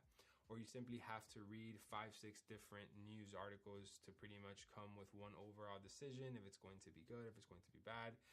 You're pretty much just basing everything off of reading. And instead of you reading actual letters, why shouldn't you actually be reading actual charts, which is what the market does? By you reading fundamentals and you reading the news, you're not seeing patterns, you're not seeing anything. You're just pretty much reading what the people think is going to happen. And then you making a business trading decision based off of that. And that's what the fundamentals pretty much consist of, just you reading news and base a trading decision off of that. So instead of you relying on the charts, on the candlesticks, you're pretty much relying on the news, on politicians, on social media platforms, places that direct what the news of that currency is going to be, whether you believe it's going to be good or whether you believe it's going to be bad.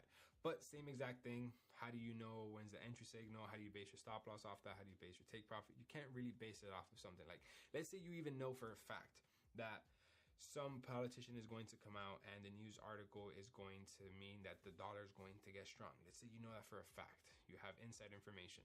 Well, what do you do with that information? How do you know where your take profit is going to be if you're not physically looking at a chart?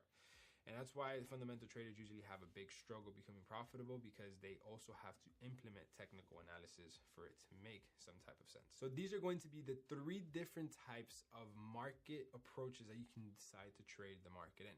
And for the remainder of this video, we're going to simply and solely only focus on price action trading, because it's what I have been using to become successful. And it's what 99% of the traders at the end of the day have to come back and trade, because you need to know where you're going to place your entry point, your stop loss, your take profit, so on and so forth. And don't worry, I'm going to get into a lot more detail on what these terminologies are.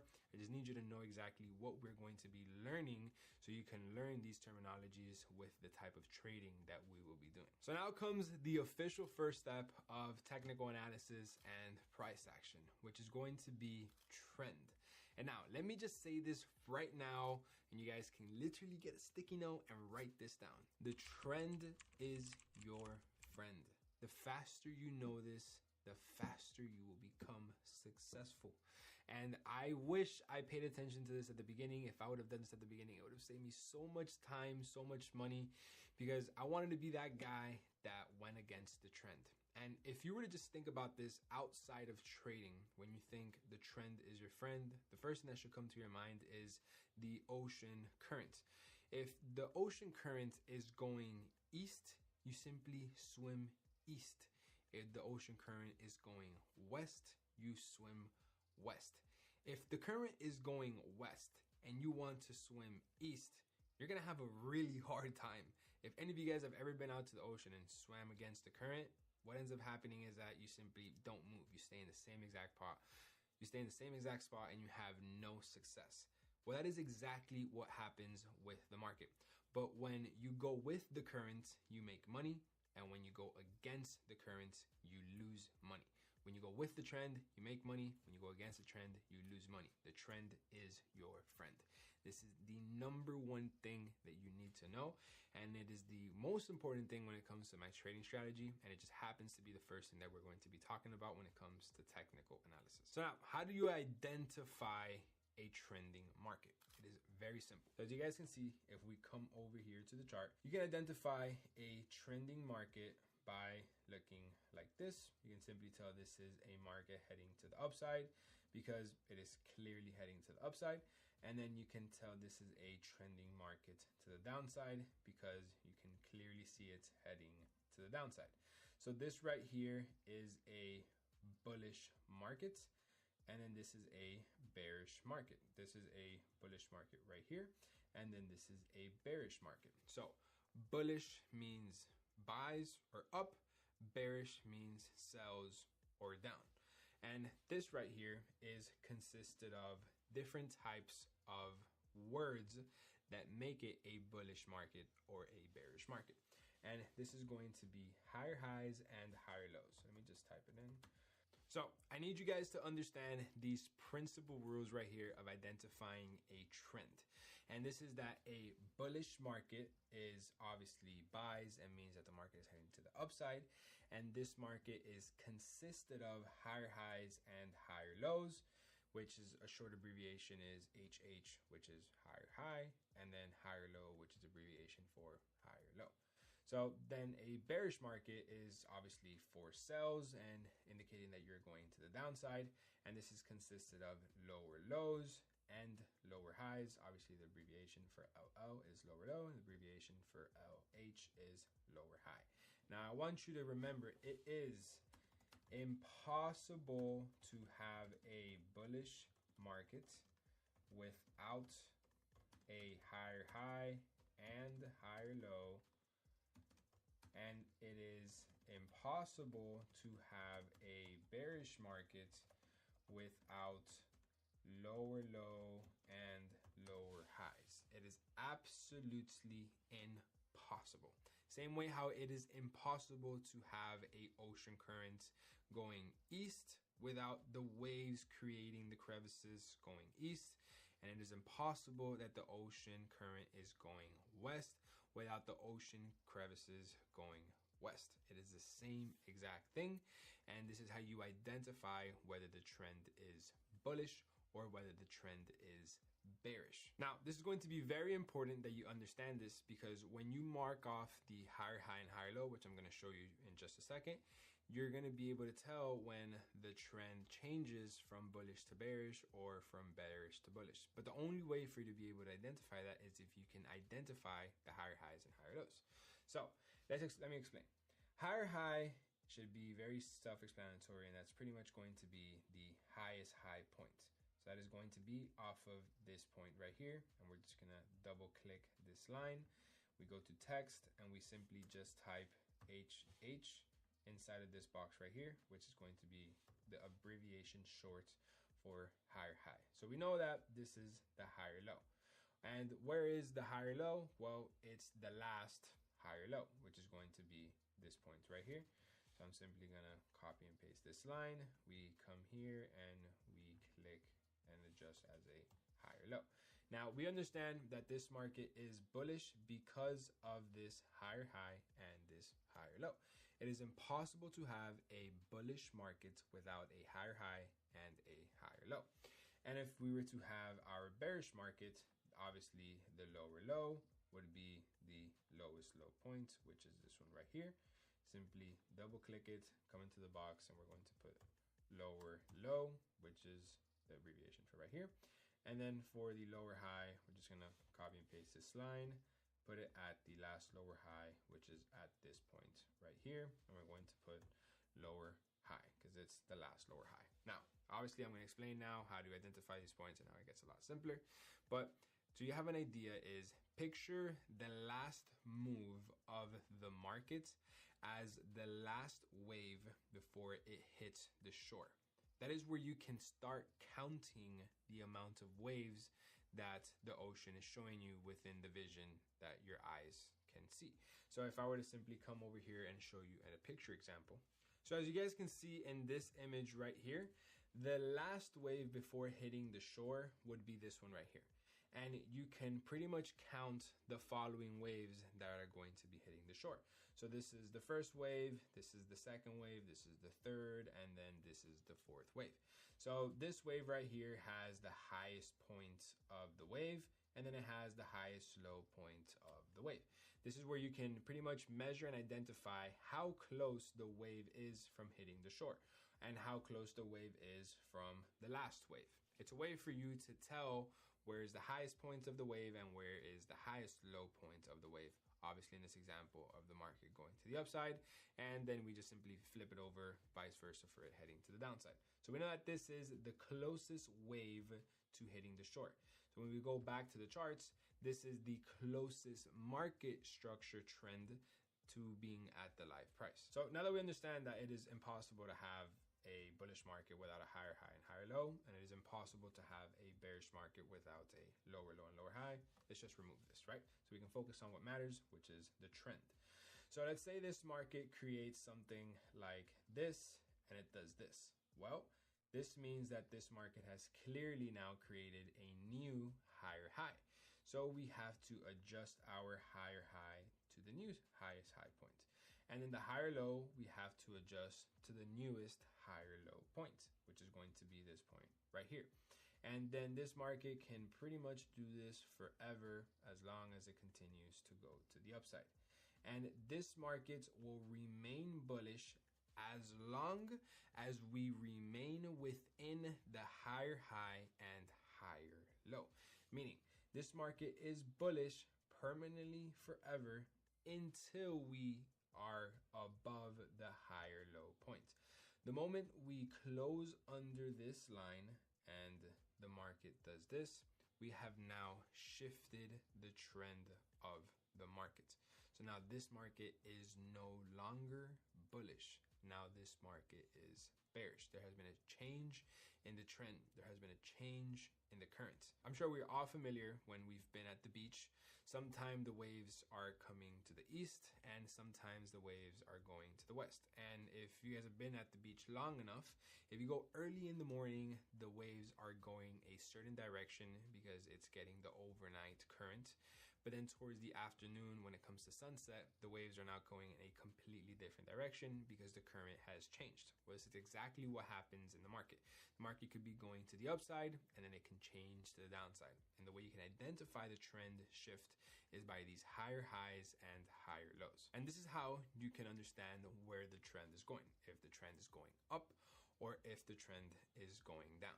And then this right here will be pretty much the same exact thing when the market is to the downside. As long as this market stays in between the lower high point and it does this, this market will continue heading to the downside, and this will turn into the new lower low, and then this will turn into the lower high.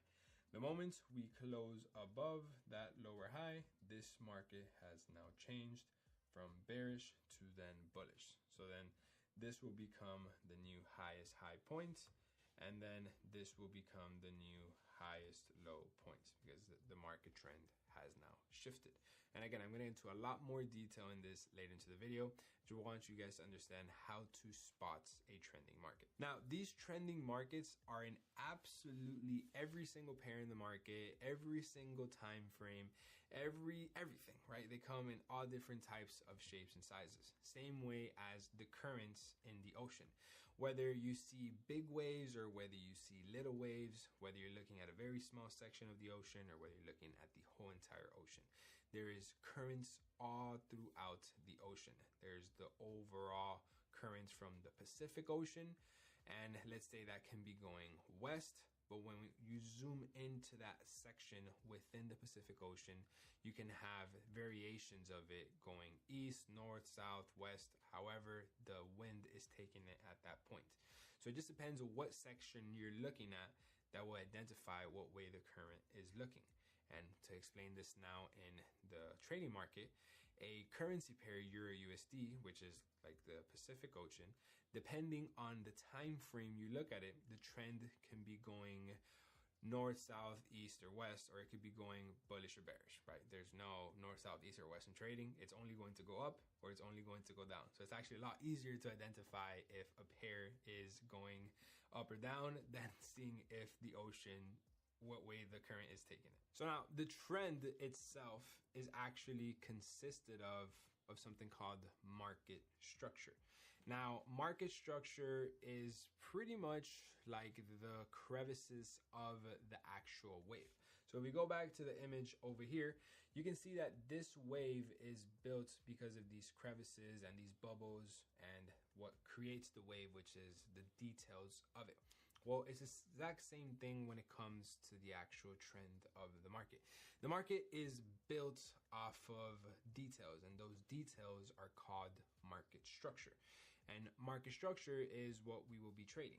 And what you're currently looking at is market structure. And market structure is every single point that looks like an elbow, that looks like a triangle, looks like a pointy thing, however you want to identify it.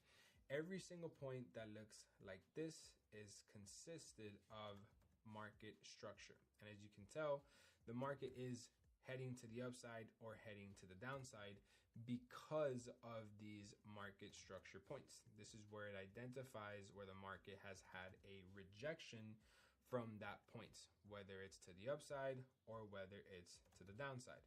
Let's say this market right here decides to then do this. That has now created a market structure point. This, as of right now, is not a market structure point. Why? Because it has not created the actual market structure point. This right here can simply continue heading to the downside, and then from here, it decides to then do this. Well, now this is a market structure point. Not these points in the middle where there is no elbows, where there's no triangles, where there's no pointy sections. That is not market structure. That is just price action. Price action is just the price going up or price going down. Now, when price goes up and when price goes down, it leaves a trail. And that trail is consisted of market structure. And every single point the market has a reversal point is a market structure point. Same thing from here when we are headed to the downside. Every single one of these points are going to be market structure. Not this zone right here in between. This is not market structure. This is not market structure. This is not market structure. This is not market structure. This is not market structure. Market structure are these pointy elbows that the market has had a reversal, indicating that it is going to continue to the downside or continue to the upside. It's wherever the market has had a reaction from. Is going to be very, very key because we're going to be entering trades off of market structure. So if you're tired of me saying market structure, just hit the subscribe button, because I think I said it 100 times. And the reason why I said market structure points so many times is because it's going to lead us to our next point, which is going to be support and resistance. So now remember, support and resistance, if you were to think about it, having nothing to do with trading, what does that mean? Well, if I were to want to push off of this table, I'm using this table as support to then go to the upside. If I want to pull myself down, I will use the bottom of the table as a resistance area to then push myself down. So you are using support to push yourself up, and you're using resistance to push yourself down. Well, this is exactly what the market does. The market uses support points to bounce and head to the upside, and then it uses resistance points to reject and then head to the downside. If you're buying, you're using supports. If you're selling, you are using resistance. Resistance is to go down, support is to go up. If you're going up, you're buying. If you're going down, you're selling. And this is very simple because an area of support can be used as resistance, and an area of resistance can be used as support, just as how I use this table. I use it as support to push myself up, and I use it as resistance to pull myself down. It is the same area, and I use it as support and resistance. So if we come to the market now, and we were to identify a chart, we would come here, and we can simply see that a support level would be where the market has had multiple rejections from. So this right here would be a level of support, because you can see this is a zone where the market has rejected multiple times from. This is a level of support. And then this level right here, clearly the market has rejected multiple times, and this is a level of resistance. Now, keep in mind, it's never going to be perfect right to the T. Obviously, the market moves in candlesticks, so you're going to probably have a little bit of margin up, margin down, but we'll get into more details there. But level of support is where price has rejected from the bottom to push itself up, and then resistance are where price has reached the roof and has used it to push itself down. So for example, if price were to be here right now, it would use it to then push itself down. And if it were to come to this point, it would use this point as support to then push itself up. So this is a classic level of support and resistance. And this is extremely important that you understand what is a resistance level and what is a support level, because we are going to be entering our trades off of a support or off of a resistance level. As if I were to have to push myself up, I would need something in order to push myself up. I can't just push myself up out of thin air. I'm not Superman. I don't have those powers yet. I need a platform to push myself up. So I need to identify the platform that could withstand my weight to push myself up. If you're looking to buy a trade, you need to identify a strong level of support that is going to withstand the market and push your trade to the upside where you're looking to buy, where you would make money. And this leads me to my next point, which is going to be area of interest, or also known as a level of supply and demand. As you can just see, I've identified this table as an area of interest where I want to use it to push myself up or pull myself down. This is my area of interest, what I'm going to be using. Now, this is exactly the same thing that you will be looking at the markets when you're looking to buy or when you're looking to sell. An area of interest is an area that you want to identify strongly to go up or strongly to go down. So if I were to show you right here when we come back to the charts, you can see that if I were to be having this spot right here, price having a pullback, I would identify this as an area of interest, because every single time we come to the zone, we are rejecting and we're going to the upside. So I would place a buy here. And if the next time we come to this point right here, I would use this as an area of interest because we have clearly rejected it multiple times, where I'd be interested in selling it to the downside. Now, the only way you can identify an area of interest is if you have a minimum of 3 market structure rejections. So this right here is a perfect example of an area of interest because we have more than 3 market structure rejections. As you can see, this right here is a market structure. This right here is a market structure. And then this right here is a market structure. So if we were to come back into this point, this is a valid area of interest. Same thing if we were to come here as resistance, this would be a valid area of interest because we have more than 3 touches from this level of resistance, which would be qualified as our area of interest. So an area of interest has to have more than 3 touches to be a valid area of interest. A minimum of 3, anything above 3 is obviously better. The more, the better, because it means that it is more respected. So when you're going to use this as an area of interest, it's going to work to your advantage a lot better. So you want to make sure that you're using the current price as an area of interest. So for example, let's say if you were to have the chart like this, and if you were to only have these two and you would not have this and you wouldn't have any of these, you cannot use this as an area of interest because it only has 2 touches. It does not have 3 touches. This is a touch as a support level. But since you are at a resistance level, you're interested in selling. So you need 3 touches of the resistance level to then enter the trade. You can't use a level of support to add as 3 touches. That simply just makes no sense. You want to make sure you have 3 touches of the resistance level in order to take the trade. If you don't have 3 rejections previously, you simply don't have a valid area of interest. Even where price is right now is not considered a rejection because we don't know if this has rejected it. We're looking to enter the trade before it does.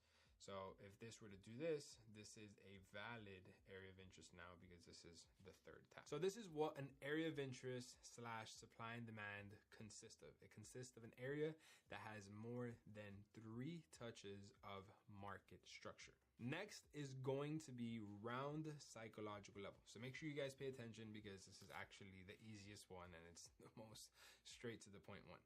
When you think round psychological level, the first thing that should come up is a round number. So every round number is going to be every 100, 200, 300, 400, 500, 600. It's every round number to every 100th. So this is exactly what we look for in the charts because the markets have reactions from these round psychological levels. Think about it. Let's say you were to be an institutional bank where you are moving trillions of dollars every single day. Do you think that you would decide to liquidate your positions at a random price point on the chart? Let's say 1.5321. No, that's not ideal. You want to liquidate your positions at a round psychological level. So all your positions are closed equally and you have everything organized. So you would close your position at 1.5 thousand. That is a round psychological level. Or you would close it at 1.5500. Something that is a round level and that all the positions can get liquidated at the same exact points, and you can keep it on your books and you don't have just a random number out there on the charts. So round psychological level on the charts are actually very easy to identify. All you have to do is get your horizontal line and you can simply just throw it wherever in the chart. And you double click it and you will go to coordinates, and when you are in coordinates, you simply round it to any 100. So for example, this is 1.77102. You want to round this off to 1.77100. So you would round it off to the 100th and you would simply click OK. And you can see how now it pops up on your chart as an identified round psychological level. You can come here, throw it another again randomly into the charts. You would go to coordinates and you can see here how we have 1.76805. So you would erase the 5, you would put a 0. Now you have a round psychological level, 1.7800. And you can pretty much just do this on every 100. It's very simple. It's almost kind of fun. 1.76353. So you want to round this to the 100. So obviously this is above the 50 mark. So you would round this off to the 400. Or if you want to round it off to the 300, or because where you placed it, it was above 50, you can then round it off to the 400. The point is that you need to have it closed at a round psychological level. It is every round number. You don't want to have a bunch of random numbers. You want to keep everything very clean, very straight to the point. So now that we understand round psychological level, the next subject is going to be the Japanese candlesticks. So Japanese candlesticks is what we have been looking at in the charts. There are these candlesticks, these boxes that they're blue or green when going up and red when going down. This is very important because these are the candlesticks that we will be trading when you're looking at price action, when you're looking at the market trend. Everything is going to be based off of these candlesticks. So it's very key and very important that you pay attention to how these candlesticks work. So let me explain to you how these candlesticks work, because these are the candlesticks that leave the trail on the charts, that leave the footprints, leave the patterns. This is everything that we will be basing our trading strategy on, and how you're going to execute trades on the market based off of these candlesticks. When you have these candlesticks all accumulated, and they create a trading strategy. So if we look at this image right here, this is what a candlestick consists of. Candlestick consists of a high point, consists of a close point, an open point, and a low point for a bullish candle, and then a high point, an open point, a close point, and a low point for a bearish candle.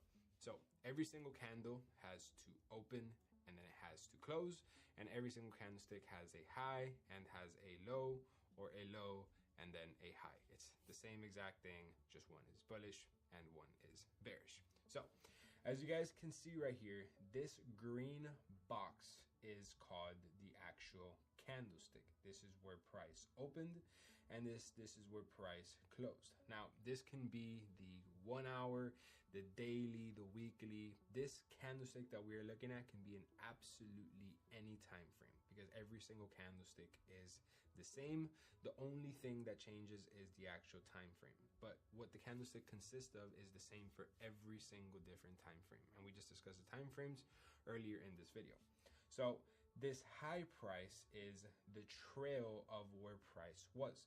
So this candlestick, well, this box was actually up here at one point, and then price was pulled back, and that wick is the trail of where the price was.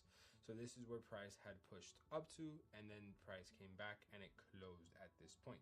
So as well, from this point, when price opened, price actually pushed to the downside, but then the buyers came into the market and then pushed the price to the upside.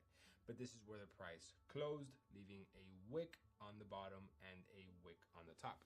The wick is pretty much a different term as used for trail, because let's say that I were to be at the beach and I were to get a stick and I simply move the stick up on the sand and then I move it down.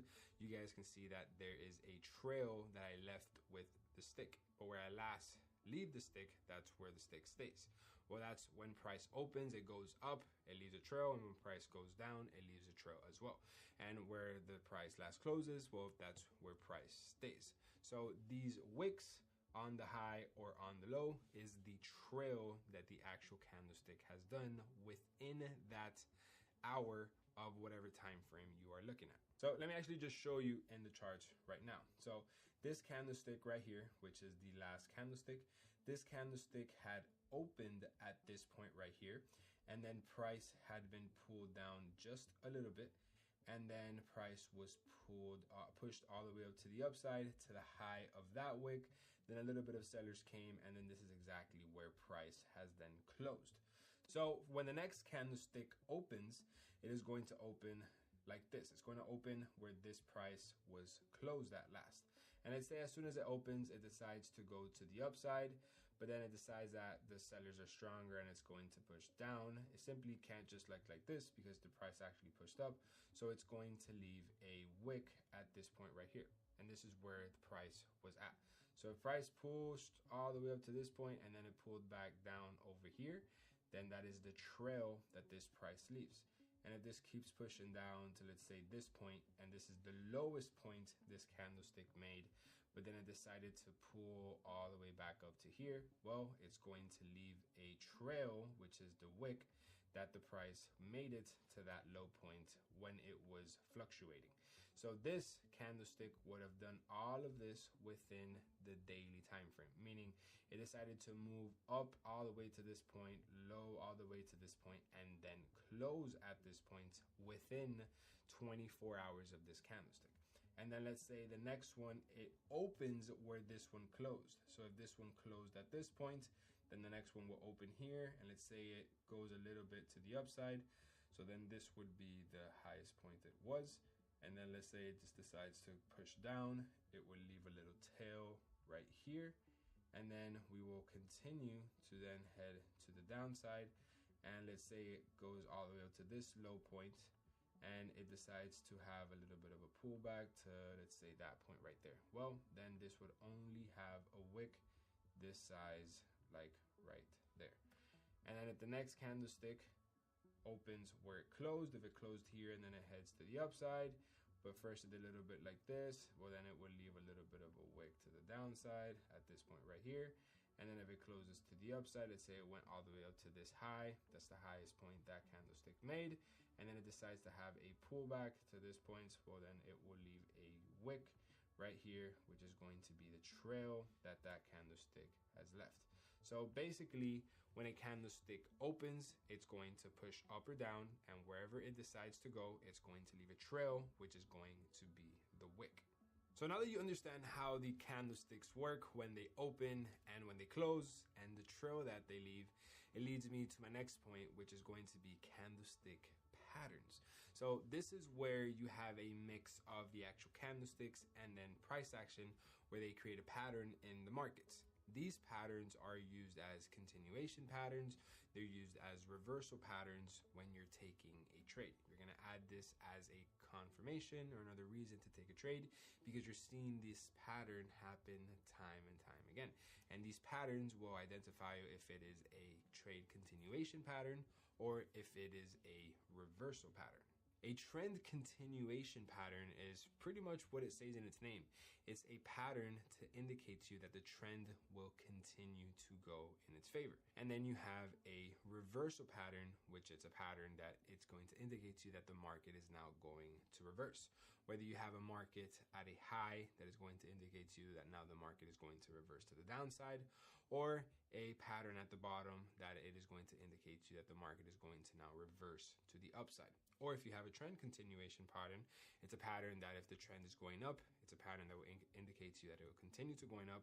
Or if you have a trend continuation pattern to the downside, it's a pattern that's going to indicate to you that the trend is going to continue going to the downside. And this is very important because if you're looking to trade with the trend, you want to trade with the continuation pattern. And if you're looking to trade against the trend, which I don't ever recommend, you're going to use the reversal pattern. Or if you see this pattern, you know not to take a trade if you're trading with the trend. For example, let me show you the most effective and my favorite reversal pattern in all of the market, and you'll see how often you can actually see it in the charts.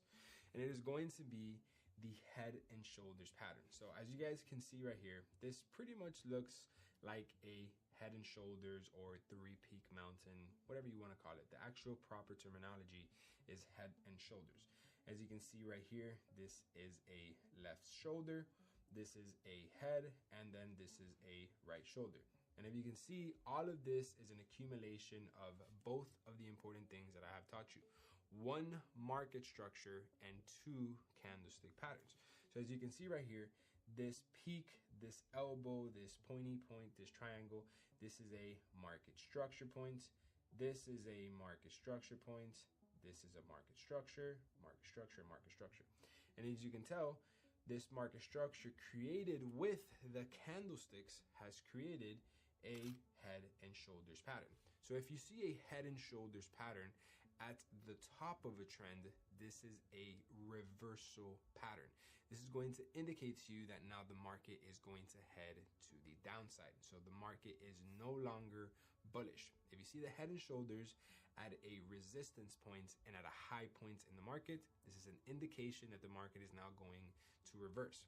So if you were looking to enter buys, you should no longer enter buys because you're having a reversal pattern. And then its brother or its sister is going to be the inverted head and shoulders, which is literally the same exact thing, just opposite. So an inverted head and shoulder happens at the bottom of a trend where you will have the same exact left head and then right shoulder. This is where it's consisted of market structure, market structure, market structure, market structure, and market structure. With the candlesticks that I have just explained to you, and it creates an inverted head and shoulders, which happens at the bottom of the trend. And as you can see, when the formation happens, the market now heads to the upside because this is a reversal pattern. pattern. And it's very important for you to understand these patterns because they happen time and time again in the market. And this is a way of you creating an edge because you're seeing the same thing happen time and time and time again. So you use that to your advantage. Imagine if you were to be a surfer and every single time you were on the beach and you were about to surf a wave, you would see a certain type of wave come from a distance and it would have a certain crevice at a certain speed and a certain height. And every single time that happens, you ride a beautiful wave all the way to shore. So when you see this happen time and time again, you know to get ready to be out there in the water and for you to be able to take your wave all the way to shore. This is an indication that you're going to have a great wave. This is the same exact thing. This is a great indication that you're going to have a great trade because the pattern happens time and time again in the market. And these patterns happen on all different time frames. They can happen on the higher time frames. They can happen on the lower time frames. Just keep in mind, the lower time frames, it's not going to be as respected as the higher time frames. Same way as surfing a wave. If you have a little wave, you're not going to get that far versus if you have a bigger wave. The bigger the wave, the longer the ride, the shorter the wave, the smaller the ride. So the smaller the time frame, the less respected it is. The higher the time frame, the more respected it is. Now, I have a video where I actually explain all of the patterns that I use every single day when I trade in order to actually enter a trade at this head and shoulders pattern, at a reversal pattern, so you can use it to your advantage. So make sure you click this video right here and you learn from the actual patterns so you can take an advantage and go into a little bit more detail on how they're used and how I've been using them for the last 6 years. Yeah, and like as you guys can see, that right there is literally a head and shoulders pattern right there. Literally a head and shoulders right there. And you can see how that happened at the high of a market and it was a reversal pattern heading to the outside. And that also says right there to hit the subscribe button. Subscribe. Why? You're this far into the video and you're gonna not subscribe? Really? Really? So now that we understand that, our next topic is going to be indicators. So a lot of traders have a fantasy indicator, 100% win rate indicator that will indicate to you when to enter the trade, when to get out. It's going to do all the work for you, blah, blah, blah, blah, blah, blah, blah. This does not work. An indicator is simply an indication. It's never going to give you 100% guarantee that the trade is going to go in one direction versus the other. It's almost like the weathermen at the news. They can give you, they have an indication that it can possibly rain at noon and it might be partially cloudy, but it's never 100%. Sometimes it works, sometimes it doesn't, but they have an indication based off of science and the research that gives them the forecast of what will be happening with the weather. What's the exact same thing with an indicator? An indicator gets all of this data from the price and then it will give you a forecast whether it's going to go up or whether it's going to go down depending on how you use it. So an indicator is simply something that is going to give you an indication whether it's going to go in your favor or it's not going to go in your favor. It's just going to give you an indication of where the market is going. So keep in mind, the more indicators does not mean the more probability your trade's going to win. If anything, the more indicator means the more complicated you're getting your trade in because you're putting more things into the charts than you actually need. You don't need to have a bunch of different indicators telling you if the market's going to go up or if the market is going to go down. You simply just need one that works because one indicator can be predicting long-term market movement while another one can be predicting short-term market movement. Same way as the forecast with the weathermen. Some indicators can be predicting if it's going to rain all of summer, and then some of the indicators can predict if it's going to rain tomorrow. So you don't want to accumulate all of these different indicators to decide if you're going to go to the beach on the weekend. You want to make sure that you're focusing on what matters and it's what's happening right now. So getting over here to the charts, and these are the most standard indicators. So an indicator, when you see it on the charts, it's basically a dynamic level of support and resistance that the market creates based off of the market movement. It's going to be moving with the market simultaneously when it's going up, and it's going to move simultaneously when the market is going down. Wherever the market goes, this will simply follow it with a space in between because it's going to give you an indication if it's going to continue going down or if it's going to continue going up. A lot of traders use the indicator whenever it's above to buy or whenever it's under to sell. but it's not that easy. It actually goes into a lot more detail than that. So as you guys can see in this image right here, this is how you don't want to look when you're trading indicators. People go absolutely nuts thinking the more indicators that they have, the more money they're going to make. And as you can see right here, you can't even see the actual price. You can't see the candlesticks. You can't see anything because you have so many indicators in between price that you can't even focus on what's going on. So you do not want to have your chart full of all these indicators. And now I can go on for hours about indicators and how all of them work. But the reality of the situation is that they all do the same thing. They just give you an indication if it's going to go up or go down. Now, there's no holy grail of indicator that works. There's only one that I have tested, and I've tested thousands of these. There's only one that works. Everything that you see with these other indicators, they will probably have the same exact win rate or loss rate, or they give you the same exact edge, but they're just so much more complicated to learn, and they are simply waste of time. I wish that I would have learned this at the beginning, because I would have saved myself endless hours of applying these indicators, back testing, live testing, when it did absolutely nothing. Because literally this is like having the Forex Factory that will indicate to you the news. You can read as many news as you want. You can literally be you can literally be right there as soon as the news come out, but you will still not be able to use it to your advantage because you don't know what's going to happen in the news. It's the same exact thing with this. You can have as many indicators, the best one, but it simply will never give you exactly what you need.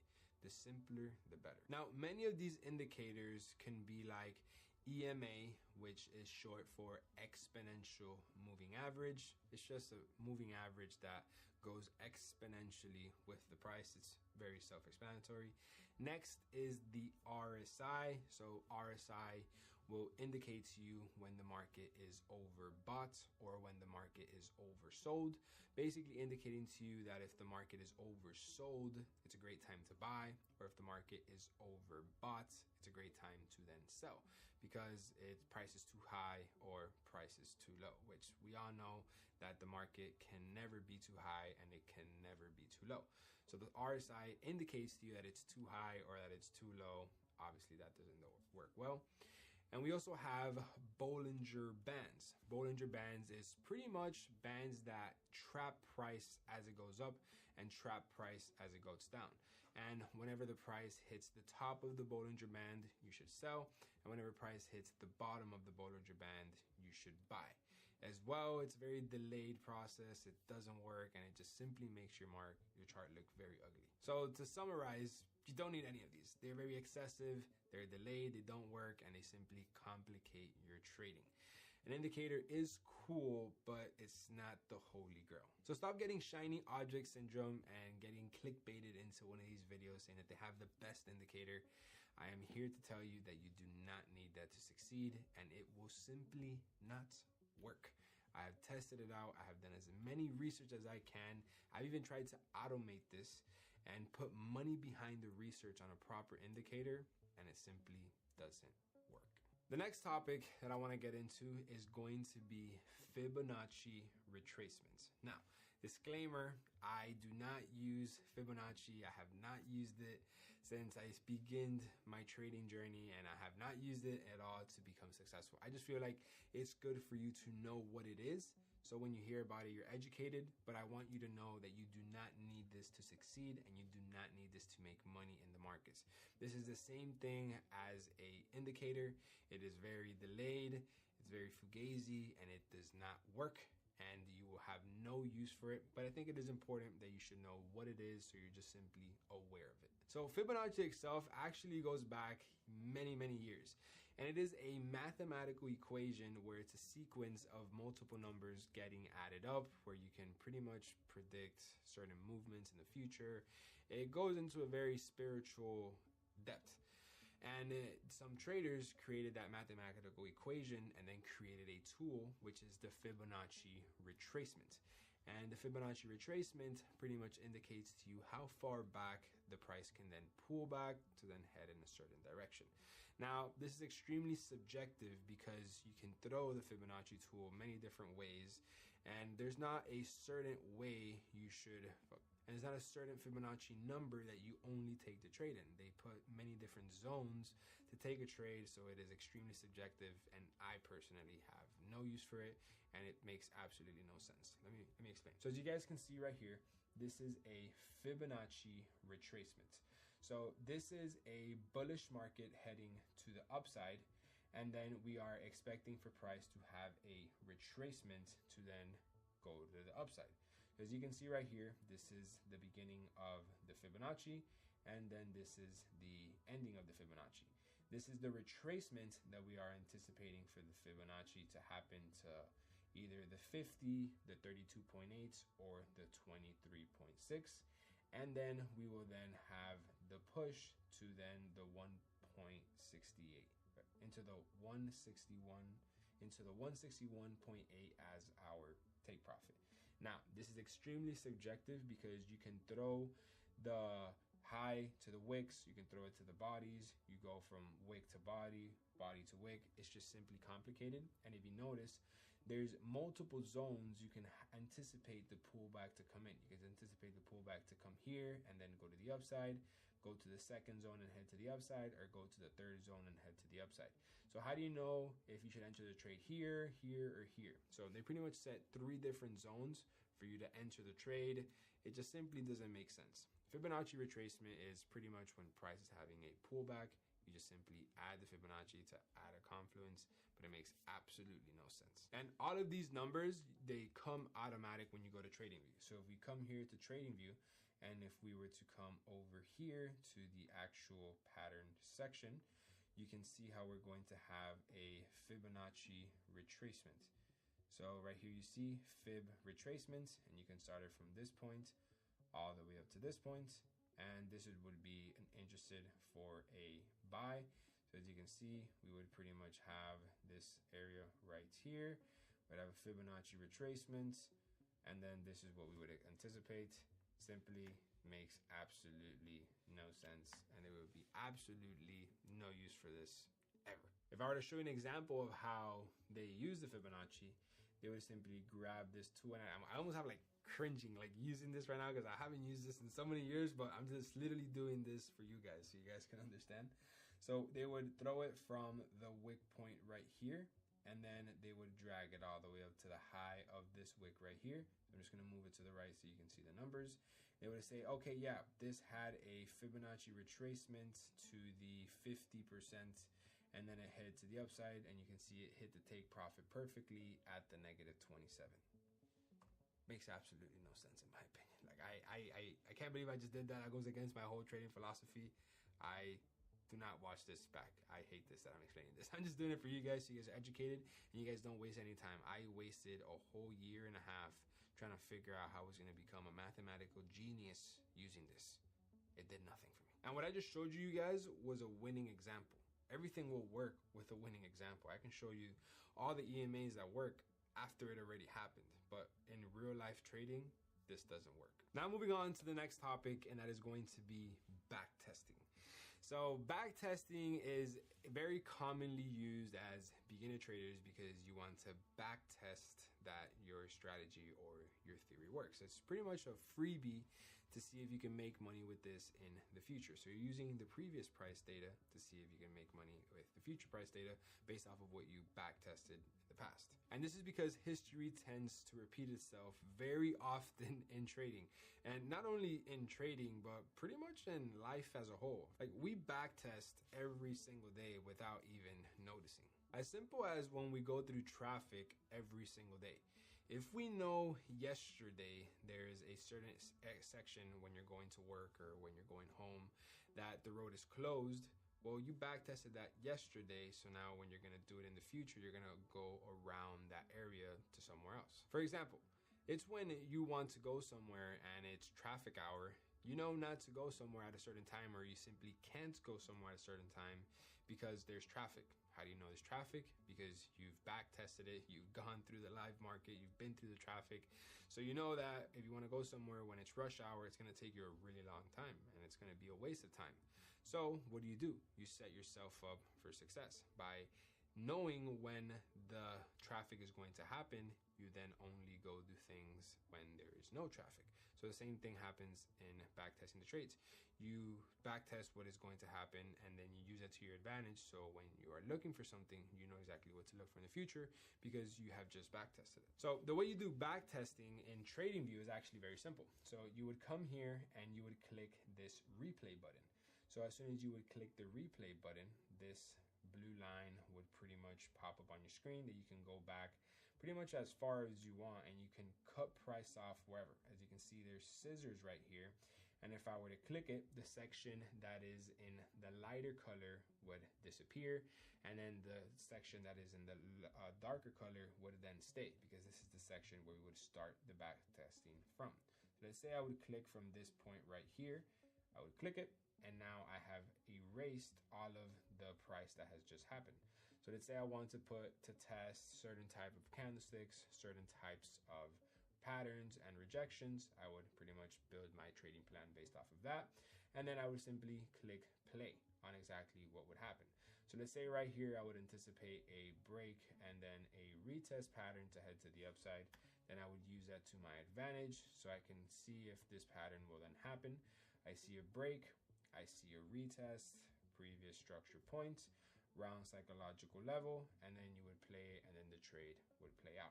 This is how you can see the patterns happen time and time and time again. Now, I personally do not recommend backtesting at all, simply because I think it is a very easy way to create an illusion of how fast the trades can play out. Because if you just notice what we just went through right now, if I were to use the measuring tool, we just went through 11 to 12 days worth of price in literally 2 seconds. And the psychology of a trader that has to hold a trade for 12 days is not going to be the same psychology of a trader that just backtested for 2 seconds. A trader that just backtested for 2 seconds and the trade played out that fast is going to think that that is exactly how it's going to happen in the live market. And that is not how it's going to happen. You have to wait 12 days, meaning it's almost 2 weeks from the moment you take the trade. And that requires extreme amount of patience. And backtesting to me is pretty much damaging your self-confidence and damaging your psychology, even though it's supposed to make it better. But what you're doing is you're creating an illusion of how the market should play out in terms of speed, because you're seeing how the market is going to play out in terms of technical analysis, and that is cool. But when it comes to speed, that is what traders struggle with the most, waiting for things to happen faster than they should have. And that is because trading is 80% psychological and 20% technical. That's the stat that the big institutions say. I think it's almost 95% psychological and 5% technical. Because when you learn how to read the charts, it's like learning how to read a language. Now, the actual challenge comes when you go to speak this language to somebody else. How confident are you if you just learned a new language that you can go speak with it fluently when you go on a date with a person?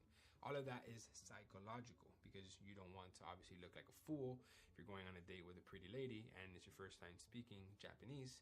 You want to make sure you can speak Japanese to the best of your capability.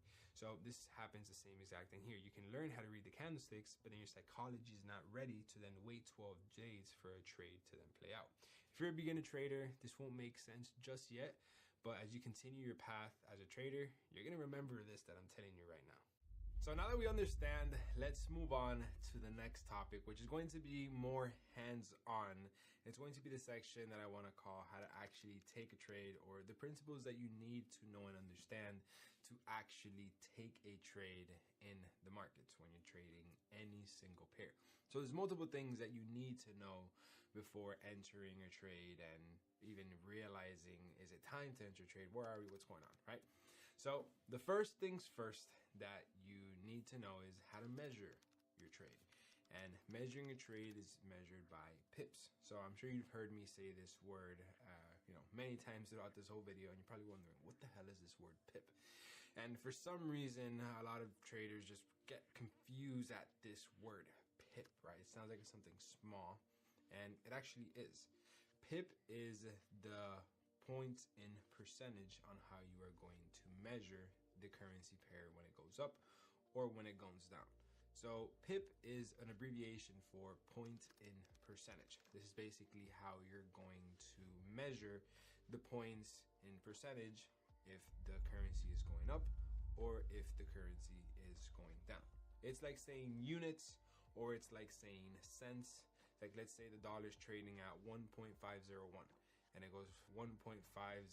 It just went up 7 points, 7 pips, 7 units, all the same thing. Well, not the same thing, but it's all a different type of measurement. But the way we measure is by pips. If a car were to move forward several feet, let's say 100 feet, it is measured by feet, but it just moved forward. You can measure it in feet, in inches, yards, miles, doesn't matter. It's just a different type of measurement. PIP is simply a different type of measurement that we'll be using to calculate our stop loss, to calculate how much a trade has gone up or down. And it is the most common terminology used to measure how far a trade has gone up and how far a trade has gone down, and how to just measure the market as a whole. So now let me actually show you in the chart how you can actually measure with pips, right? So if we come over here to TradingView, this tool that we have spoken about before, which is under the smiley face, you were to click this tool, and as you can see, it is the measurement tool. As soon as you click it, it's going to highlight, and you're going to get the crosshair to have the star on it. So then here you can just click it, and you can drag it to the left, and you can drag it to the right, you can drag it up, and you can drag it down. So for example, if we were to drag this to the upside, as you can see right here, this number to the top right corner is going to move when we go up and when we go down. So as you can see, as we're going up, it's going up, and as we go down, it's going to go down negative. As you can see here, now it's negative 69. If we go from here and we go up, it's positive 72. This is the amount of pips that this market has moved. This market has moved 72 pips. Obviously, if we were to measure it like this, and if we were to do it to the downside, this market has measured 70 pips to the downside. That's literally it. So for example, if we were to want to measure the size of this red candlestick right here, simply just do a box around it, and this whole entire candlestick is 45 pips. 45 pips to the downside, clearly, because this candlestick is to the downside. If we want to measure this candlestick to the upside, we can measure it right here, and then this would be a 29.7 pips to the upside. Pips is just a different way on how to measure the size of the market, and it's mainly going to be used for the next topic that I'm going to be talking about, which is going to be stop loss and take profit. So for example, in this trade that I just took about a week ago, I'm going to show you how I measured the pips on this trade for my stop loss and how I measured the pips for the take profit on this trade. So if I were to just simply zoom in right here onto this trade, I executed this trade at this point right here, and my stop loss, as you can see, was 15.8 pips, meaning that this was where if I was wrong, the market would have taken me out. And my take profit was 40.9 pips, meaning this is where I want to get taken out of the trade when I am right. And this, I measured it using pips. Very simple, very straight to the point. And you're probably wondering why 40 pips and why 15.8, like, is this a specific number? And the answer is actually no. There's actually a way on how you should place a stop loss and how you should place a take profit. And I'll explain this in just a second, right? So now that we understand what is a pip, let me actually just show you how you can use this to measure your stop loss and measure your take profit, and how to actually calculate how much you're going to risk on your trade. So we're going to discuss all three pretty much at the same time, because as you're entering a trade, all these things are kind of happening at the same time, more or less. So if we were to just bring up a empty chart right here, you guys can see this market is creating higher highs and higher lows.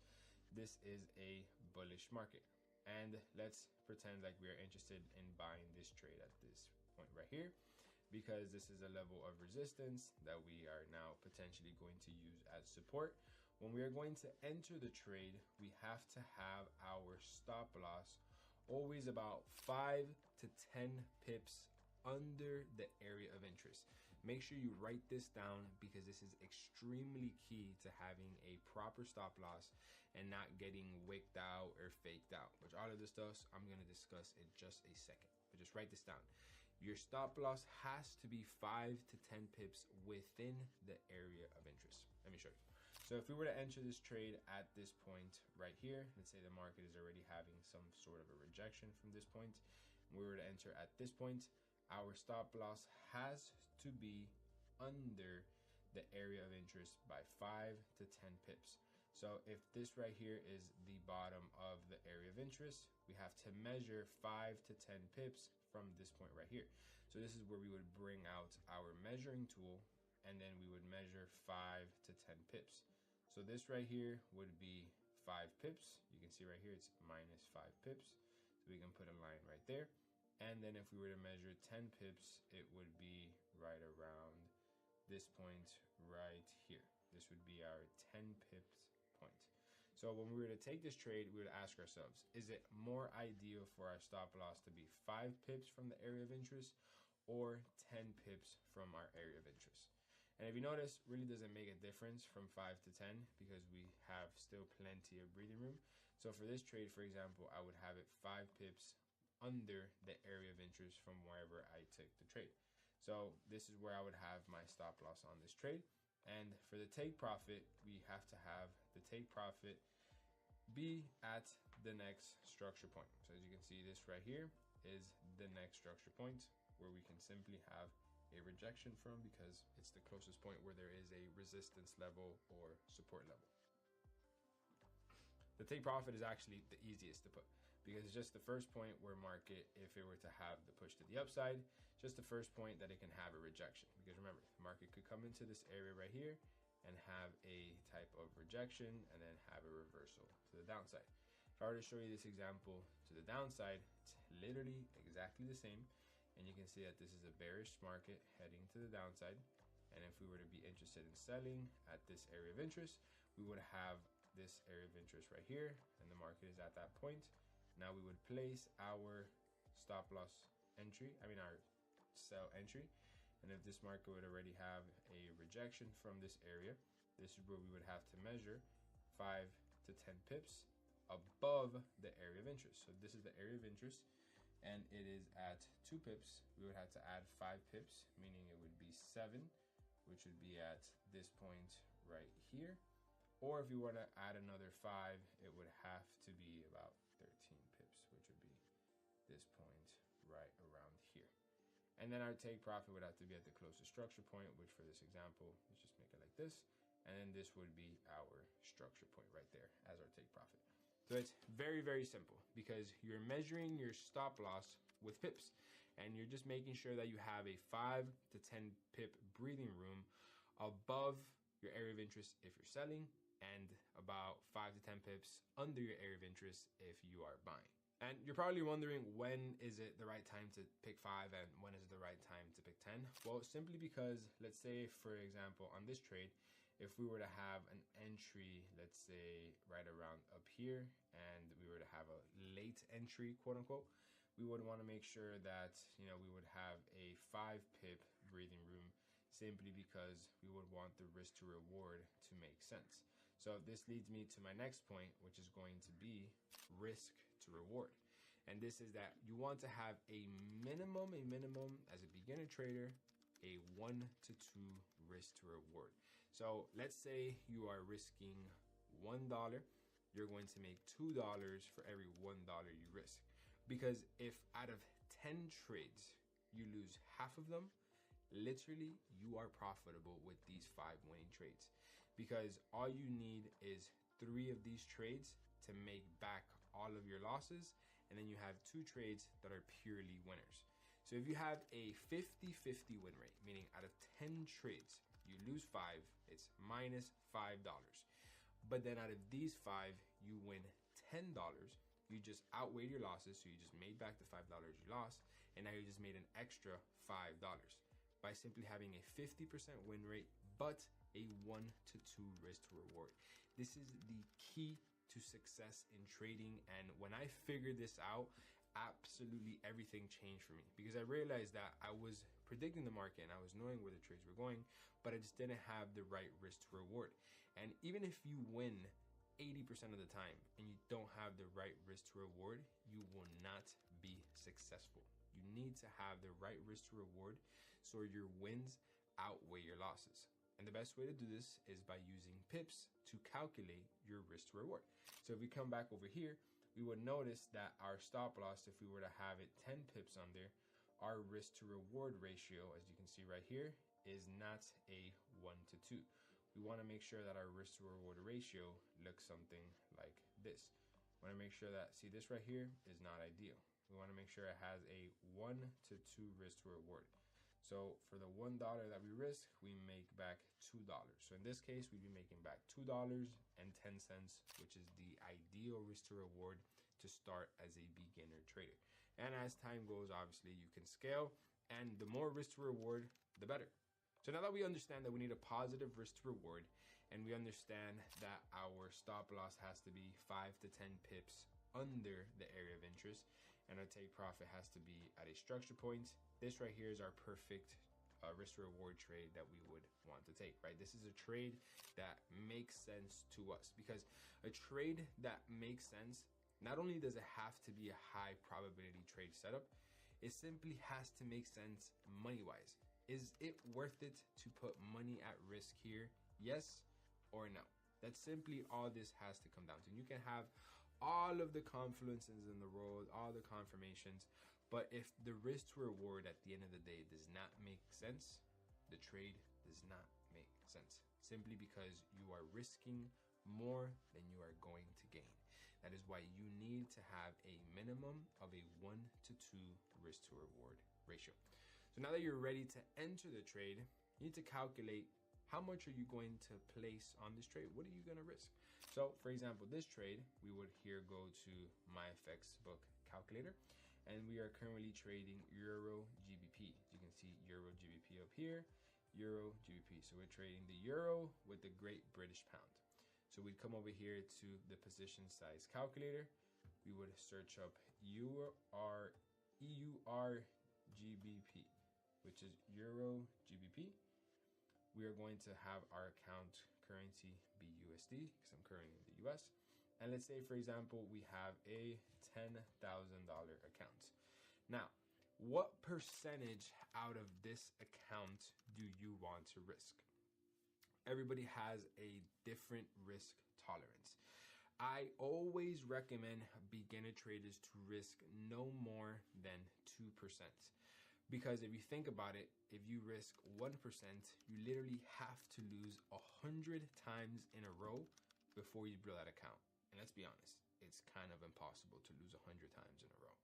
If you risk 2%, you have to lose 50 times in a row. If you risk 3%, now you're at about 20 to 30 times in a row because of spread, so on and so forth, which I'll get into that in just a second. So the more you risk, the more you are prone to blowing your account even faster. So the max I recommend is 2%, because the odds of you losing 50 trades in a row is not likely. And even if you win or lose, you'll be break even at the end of the day because you're using proper risk management. Now, I know it sucks if you have a $100 account or a $500 account or a $1,000 account. I know. Trust me, I've been there. Literally, I was working at Dunkin' Donuts and I was depositing $200 into my trading account, and that sucked. But once you learn how to manage percentage-wise on these smaller accounts, then you can take that strategy and that knowledge and go get funded, which I'll explain that as well later in this video. So let's just say for this example, we want to risk 2% on this account. As you can see right here, we are risking 2% of our $10,000 account. And our stop loss, well, how many pips is our stop loss? Well, let's go find out. We come back here to Euro GBP. We click on this tool right here, and as you can see, we have a 9.5 pips. You can round that off to about 10 pips. So we come here and we move it down. We have just rounded it off to then 10 pips. We come to the position size calculator. You click 10, and then the trade and the trade size lot, you will always leave at 1. You simply click calculate, and then it's going to exactly tell you how much you're risking on Euro GBP with 2% on a 10 pip stop loss. And that is going to be $200. This is your unit size, and then this is going to be your lot size.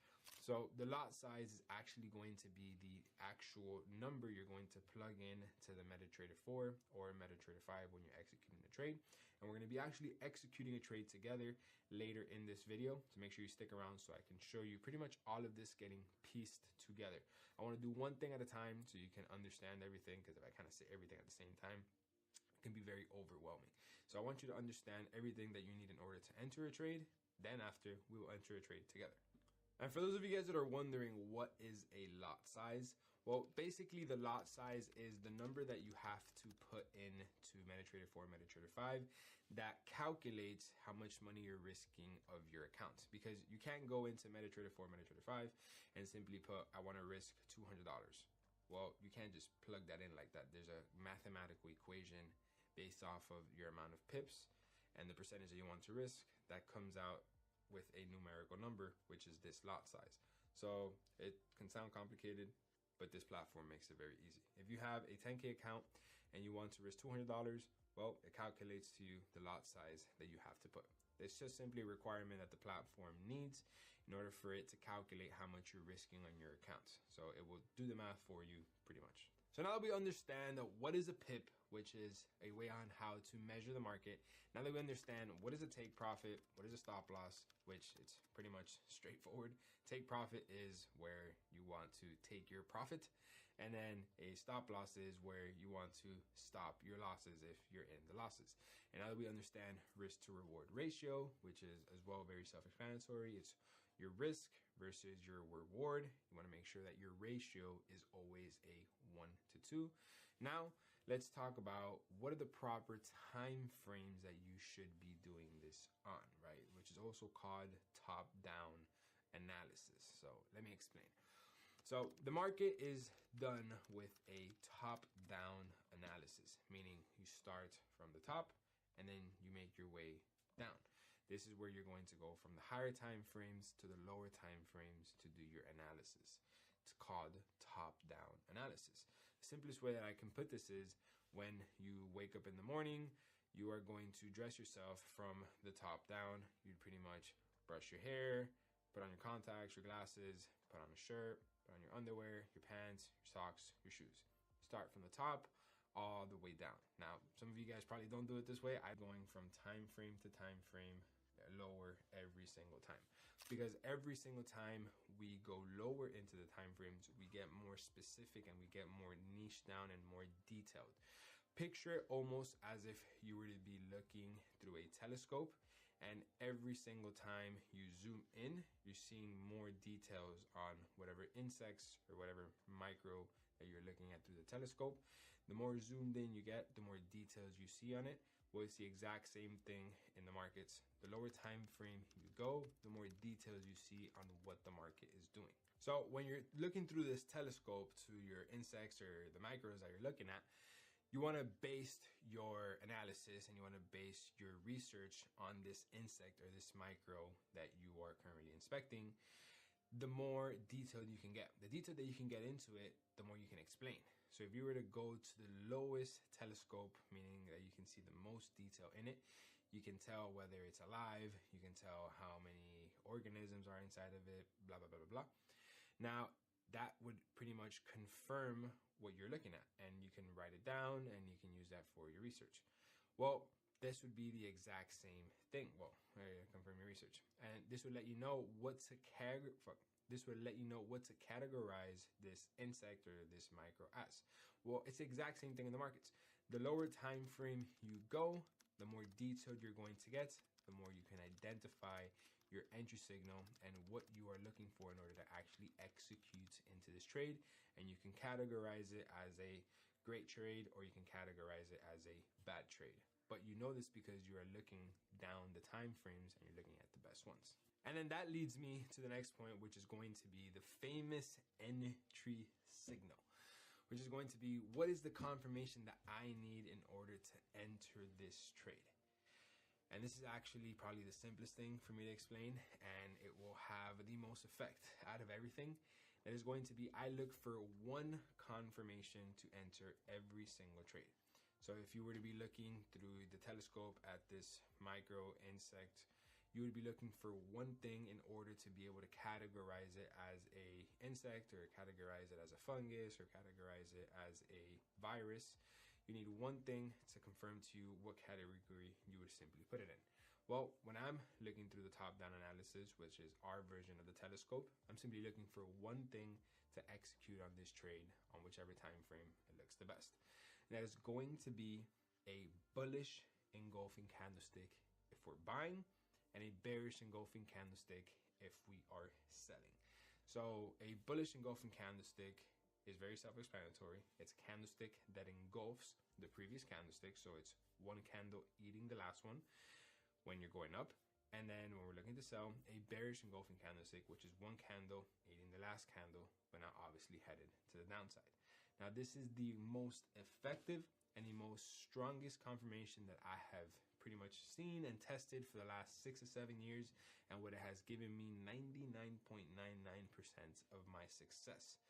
Not only because I used it to enter a trade, but because I avoided entering trades that did not have this confirmation. And this is huge, because imagine you zooming in through your telescope and trying to identify where this insect, this micro, is a virus or is a fungus or is an insect, but you don't have the confirmation to do it. You don't have your entry signal. You can't categorize it into something if you don't have that confirmation. So that saves you time wasting putting it into the wrong section. You just simply categorize it as unidentifiable. Well, same thing with trading, but you don't categorize it as unidentifiable. You just categorize it as not a valid trade. A trade that does not have your entry confirmation, you simply do not take. An insect or an inspection that does not have your entry confirmation, you can't categorize it as something because you don't have your confirmation. It's very simple. And what this engulfing candlestick is literally what it is. It's an engulfing candlestick. When something engulfs something, it pretty much eats it. It just completely engulfs it. So to give you a very simple example, you guys can see right here, there's engulfing candlesticks literally everywhere in the market. This right here is a beautiful bullish engulfing candlestick pattern right here. This candlestick clearly ate this candlestick right here. It's a beautiful bullish engulfing candlestick right here. This is also a beautiful engulfing candlestick right here. As you can see, this blue candle has completely eaten the red candle. As you can see right here, this is also a beautiful bearish engulfing candlestick. So you can see this candlestick has eaten these last 3 candlesticks. This one has eaten the last candlestick. This is a bearish engulfing candlestick. It has just eaten this candlestick. This literally happens absolutely everywhere in the markets every single day.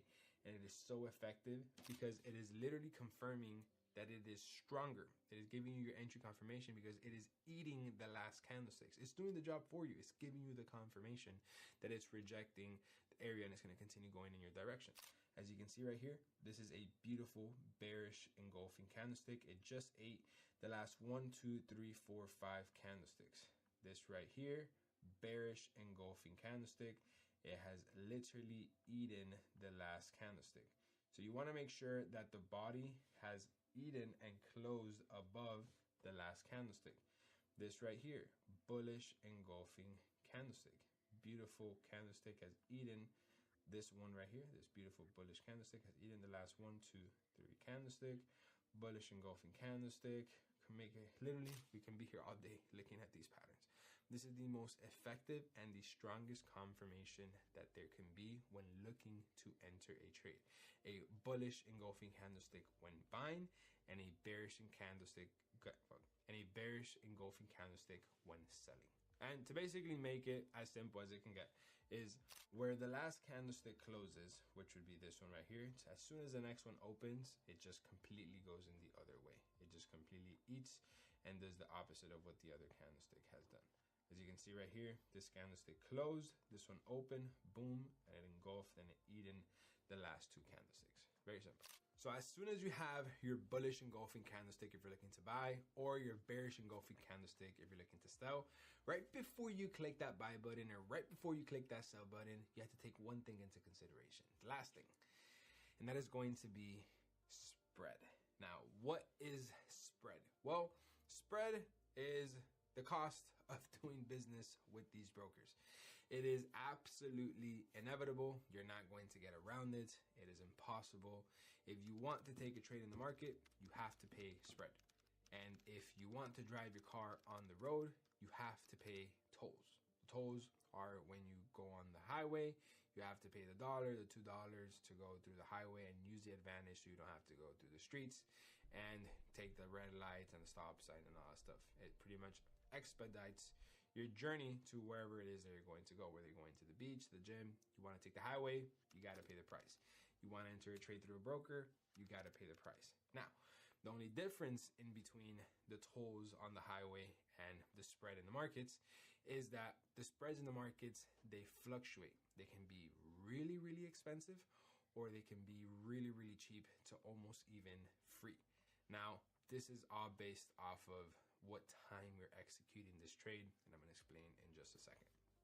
The tolls on the highway don't change the prices because it's just a standard thing. You pass through the toll point, they're going to charge you $1, $2, whatever it is that they charge, whether there's a lot of people or whether there is a little bit of people. Whether it's traffic hour, no traffic hour, they're going to charge you the same fee every single time.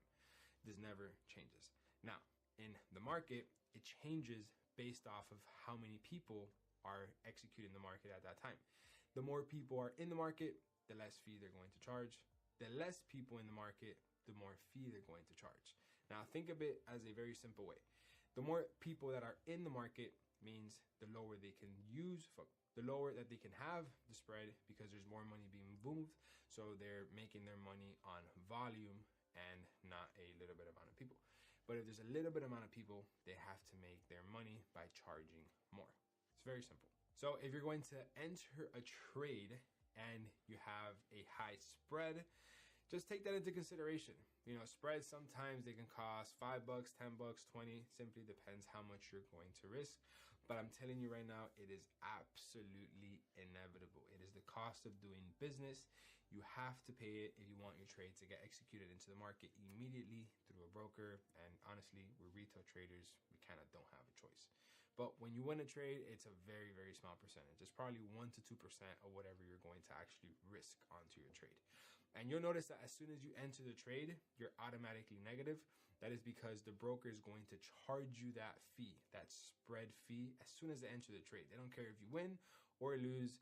They already got their fee because they already executed your trade into the market. So you don't have to pay it. You know, you can't choose when to pay it because you're going to automatically pay it right at the beginning. And there's nothing that you can do about it. You just simply have to be on the lookout and make sure that when you're entering the trade, your spreads are lower than higher. And this is going to be a major key because I've personally not taken trades because of how high the spread is. And you're probably wondering why. Well, think about it. Let's say I am setting myself up to risk $100 on a trade to win $200. But the spread is $100 to enter the trade. Well, I'm not going to enter the trade because automatically as soon as I enter, I'm going to lose $100 on the fee no matter what. And then if I were to lose the trade, I would lose another $100. So I'm losing more than I anticipated. But if I were to win the trade, I would only make $100 because they already took $100 out of the spread. And this usually happens in sessions when there is nobody in the market and they simply have to charge you a lot to execute these trades into the market. But honestly, this pretty much is not going to happen to you because you're only going to focus on taking trades at the right session. And that leads me to this next point, which is going to be, what are the right trading sessions in the market? And let me tell you, this is major, major key because it pretty much comes down to wherever you are in the world watching this video. Trading sessions are different for everybody because the trading sessions will always happen at the same time, but depends where you are in the world with your time zone, how is that going to affect you? And I'll explain right now. So these are going to be the 4 trading sessions in the market of the currencies, right? So it consists of Sydney, Tokyo, London, and New York. And out of these 4 sessions, only 2 of them are going to be the ones that you will only be executing trades in, because if not, the spread will simply eat you up. So if you come to here to the market, you guys can see that Sydney and Tokyo will be happening at these times GMT. So you have to make sure you calculate this based off of where you are in the world. Then you have London session and then New York session. As you can see right here, this is the main trading session. You want to enter either at the beginning or during London session, so the trades can push throughout all of London and all of New York and continue with the momentum, because Sydney and Tokyo have absolutely no volume in those sessions. Why? Because the big banks are closed and there's no money being moved here. Doesn't matter what currency pair it is. Now, this is going to be a very blurry picture, but I'm just going to show you the example of where there is more volume and where there is less volume. So clearly you can see these zones right here that are dark green are going to be where the majority of the volume will be in. And then the areas where it's light green or almost white, there's absolutely no volume. There's nothing you should be doing in these zones because there is no money being moved.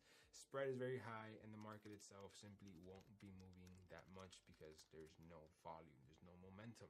Volume also equals market momentum, trading session, so on and so forth. There's just no movement in the market.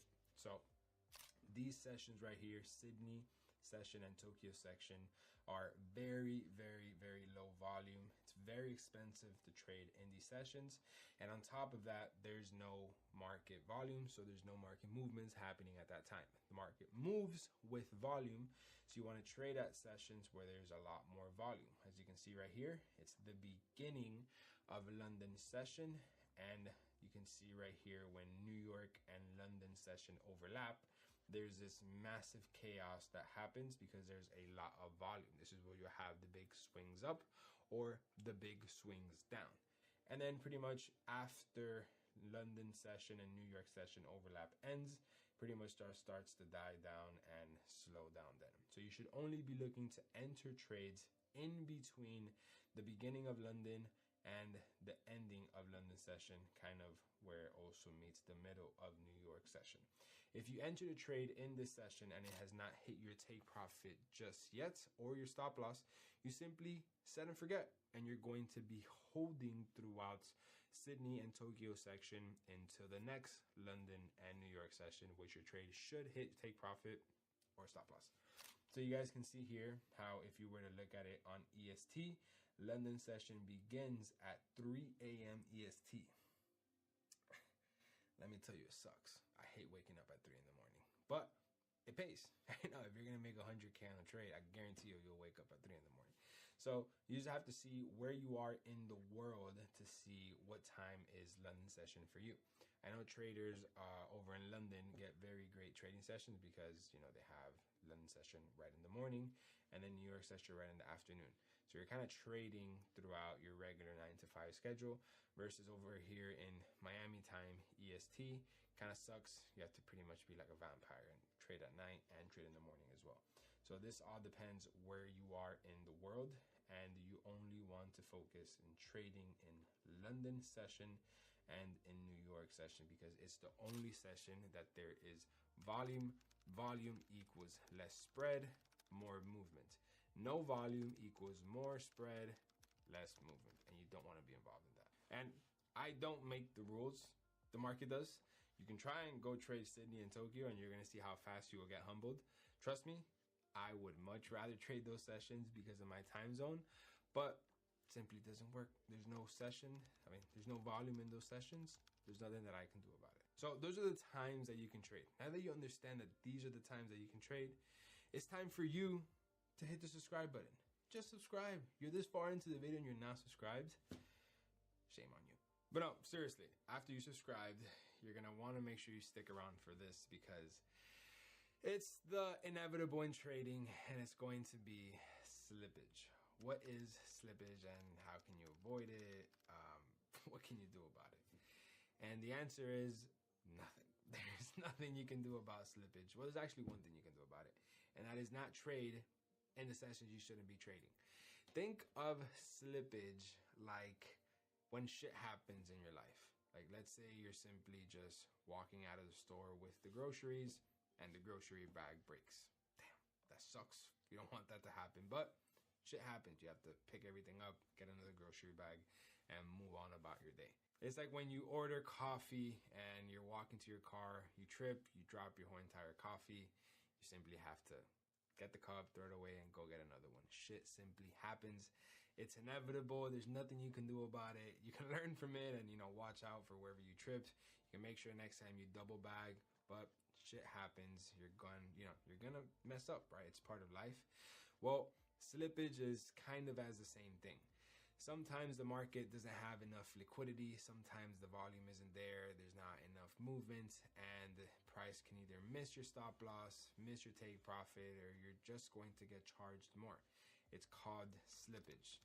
Now, there are many different ways on how to look at this. You can look at this as the broker's fault. You can look at it as the platform's fault. Or you can just simply realize that you took a trade out of session and you took a trade when you weren't supposed to, and you had a super tight stop loss, and news came out. It's just so many different things can come into it, but it just simply comes down to you just trading at the right session. If you trade outside of the sessions, you will not catch slippage. You want to make sure that you are only trading in the right session. And even as well, sometimes you can put two bags, and you can sometimes hold the coffee with two cups, and you can hold the coffee with two hands, but you will still probably trip. The bags will still break. It's just shit that happens. If I were to simply say how many times I get slippage, let's say out of 10 trades, maybe one, maybe. And when that happens, it sucks because that always happens to be the winning trade. I don't know why, it's the coincidence. The day that you order the coffee and it spills is the day you need it the most. The day that you get the groceries is the day that you were hungry the most. It shit happens. It's part of life. It's part of your trading routine. Slippage is simply when the broker or the market does not have enough volume, so they're going to miss your stop loss, they're going to miss your take profit, and they're going to charge you more. It sucks, but it's part of the process. And the exact reason on why this happens is because, let's say you have your stop loss at 1.500, and that is where you want to have your take profit. Well, if when price gets to 1.500 and there's nobody in the liquidity closing that trade out on the other side, or there's simply no money being traded at 1.500, the broker can't give you that money because nobody else is placing that other bet. So how are they going to give you money on something that doesn't exist? So there has to be a different player in the game to execute that trade on the other side. Well, if it's not there, they can't give it to you. So let's say somebody is at 1.4950, so 5 pips below you. Well, they can give you that one because that's where they have the liquidity at, so that's why you'll make a little bit less. Or let's say it's at 1.400. Now it's 10 points less, and it sucks. The same thing happens with your stop loss. Let's say you have your stop loss at 1.000, and the market gets to 1.000, and there's no liquidity there, and price keeps going down. They can only close you out wherever they have the liquidity. And if they have the liquidity at 0.9500, well, you just lost an extra 50 pips because the market simply didn't have it. It sucks, but honestly, the odds of this happening are slim to none with this, great magnitude. Next, we're going to talk. So now that we understand that slippage is inevitable, let's talk about what isn't, and that is going to be leverage. So leverage is something that a broker pretty much requires for you to have when you're creating these accounts. On whatever broker it is that you're going to choose, you're going to have to select the leverage 1 to 50, 1 to 100, 1 to 200, 1 to 500, 1 to 1000, right? So when you first think of leverage, the first thing that should come to your mind is you are leveraging something for something. You're leveraging one thing to get another thing in return. We use it on our everyday basis, business, credit cards, we leverage all the time. So in trading, it makes no difference, but it's the type of way how it's leveraged. For example, 1 to 150 means for every $1 that you have in the account, you have a buying power of $50. If you have a 1 to 100, for every $1 that you deposit into the account, the broker will give you 100 times that buying power. So obviously, the higher the leverage, the better, because you can essentially use this credits or this money that the broker is giving you, right? They're actually not handing you money. They're just giving you more buying power with your money to execute trades into the market. Now, the higher the leverage, the higher risk. The lower the leverage, the lower risk. I personally do not recommend any more than a 1 to 100 leverage. You do not need 100 times more money than you are depositing into the platform. It just simply makes no sense, and you don't need it. The highest leverage I personally use right now is a 1 to 50, because obviously I'm risking a lot more money, and I don't want to have the ability or the exposure to be able to use more of that. Because if you don't have a high leverage, if for whatever reason you get slippage, the broker literally cannot slip you out more than the money that they're allowing you to risk, and more money than the leverage that they're giving you. So it's kind of a trap that you are forcing the broker, because that way they pretty much have to take a loss on your position if they can't liquidate at the points where you are, because the leverage simply doesn't let you. So basically, to sum it up, leverage is literally what it is. You're leveraging more money that the broker is going to give you, and for every dollar, it's X multiplier on whatever percentage that they're going to give you. 1 to 50, 1 to 500. I don't recommend more than 1 to 100. You don't need more to succeed in trading. So now that we understand what leverage is and how you can use it to your advantage and pretty much all the technical aspects of trading, let's get into the most important topic in trading. Get like a little drum roll, editors. This is the most intimidating and the most challenging parts of any trader that comes into the market. That is going to be psychology. So we're going to be now talking about the psychology battle that you will be facing yourself as a trader when you begin this never-ending journey to become a successful trader. And I say never-ending because I am already a successful and profitable trader, and I still battle with psychology. Now, obviously, not to the same degree or the same level as I did 5 years ago, 4 years ago, 3 years ago, but it's a different type of psychology and different types of emotions, but it's still there. It's just at a different level, but all of you guys will get to that level eventually. And every single level that you grow, you leave one behind, but you unlock a new level of emotions, fear, greed, so on and so forth. So let's begin. Now, I want you to keep in mind that this isn't something that I realized was important in trading into about a year into my journey, because the person that you come into trading is not the person that you come out on the other side. You literally come out on the other side as a completely different person. Like, I've seen people that they would, smoke weed, they would party, they would be lazy, watch movies, that they would get their attention grabbed by trading, they'd get started, and a year down the road, they no longer do drugs, they meditate every morning, they read a book. Like, trading will literally turn you into like a completely new person. You're going to visit parts of your emotions, and you're going to learn things about you that no other journey will teach, because everything in trading is determined by you. It is determined by the effort and by the point-on-point mistakes that you do.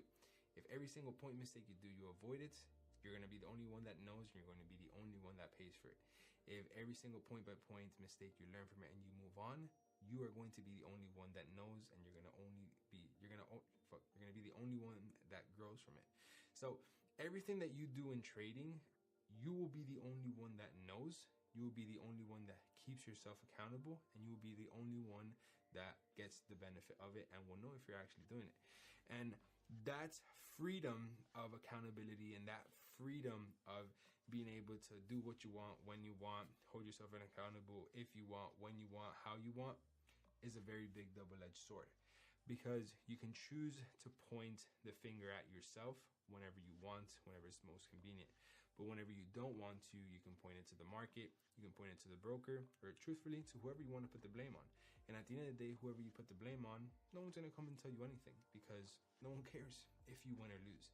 At the end of the day, it's just you and the markets. And this is where you will visit the famous 6 different aspects of your personal self with your emotions and the battles that you will be facing. You will be facing greed, fear, FOMO, money management, accountability, and procrastination. And all of these are going to be the 6 different psychology traits that will either end you or make you. The first psychology barrier that you're going to battle with immediately is going to be greed. You go on Instagram and you see a bunch of these traders making $50,000, $100,000 a day, $200,000 a day, and you automatically think, I'm late. I'm doing something wrong. I should be in that position tomorrow. I should be in that position yesterday, the week before. I've been, not doing the things right. This next trade that I make, I have to make the same amount as that person. And you're already making the first mistake. And that is, you're being extremely greedy, looking at other people's pockets and looking at other people's trades, comparing it to your own. Why are you going to base somebody else's decade in the markets to your first week in trading, your first month, even your first year? That's not how it goes. If I were to be in the gym for 10 years and I have 6 packs and I have a great body, and it's your first week that you come into the gym and you try and lift the same weights as me and you're trying to keep up in the cardio with me, it's almost disrespectful, because you're almost not even respecting the time that I put into it and the consistency that I did to get the results that I do. And if you expect that you, by coming in your first week, you're going to remotely get anywhere near close to what I have, it's just simply unrealistic. You're simply having an illusion of what you think you can possibly be within that short amount of time span. I'm a living proof that you can do it, but with time and consistency. Now, your greed is going to determine if you're going to put in that time or if you are not. And by this, greed is going to be the first thing that will knock you down, because you simply aren't accepting who you are at that very point in time and realizing that you're not ready to make 10K a day or 20, 30, 40K a day, because you haven't even made your first $1,000 a day.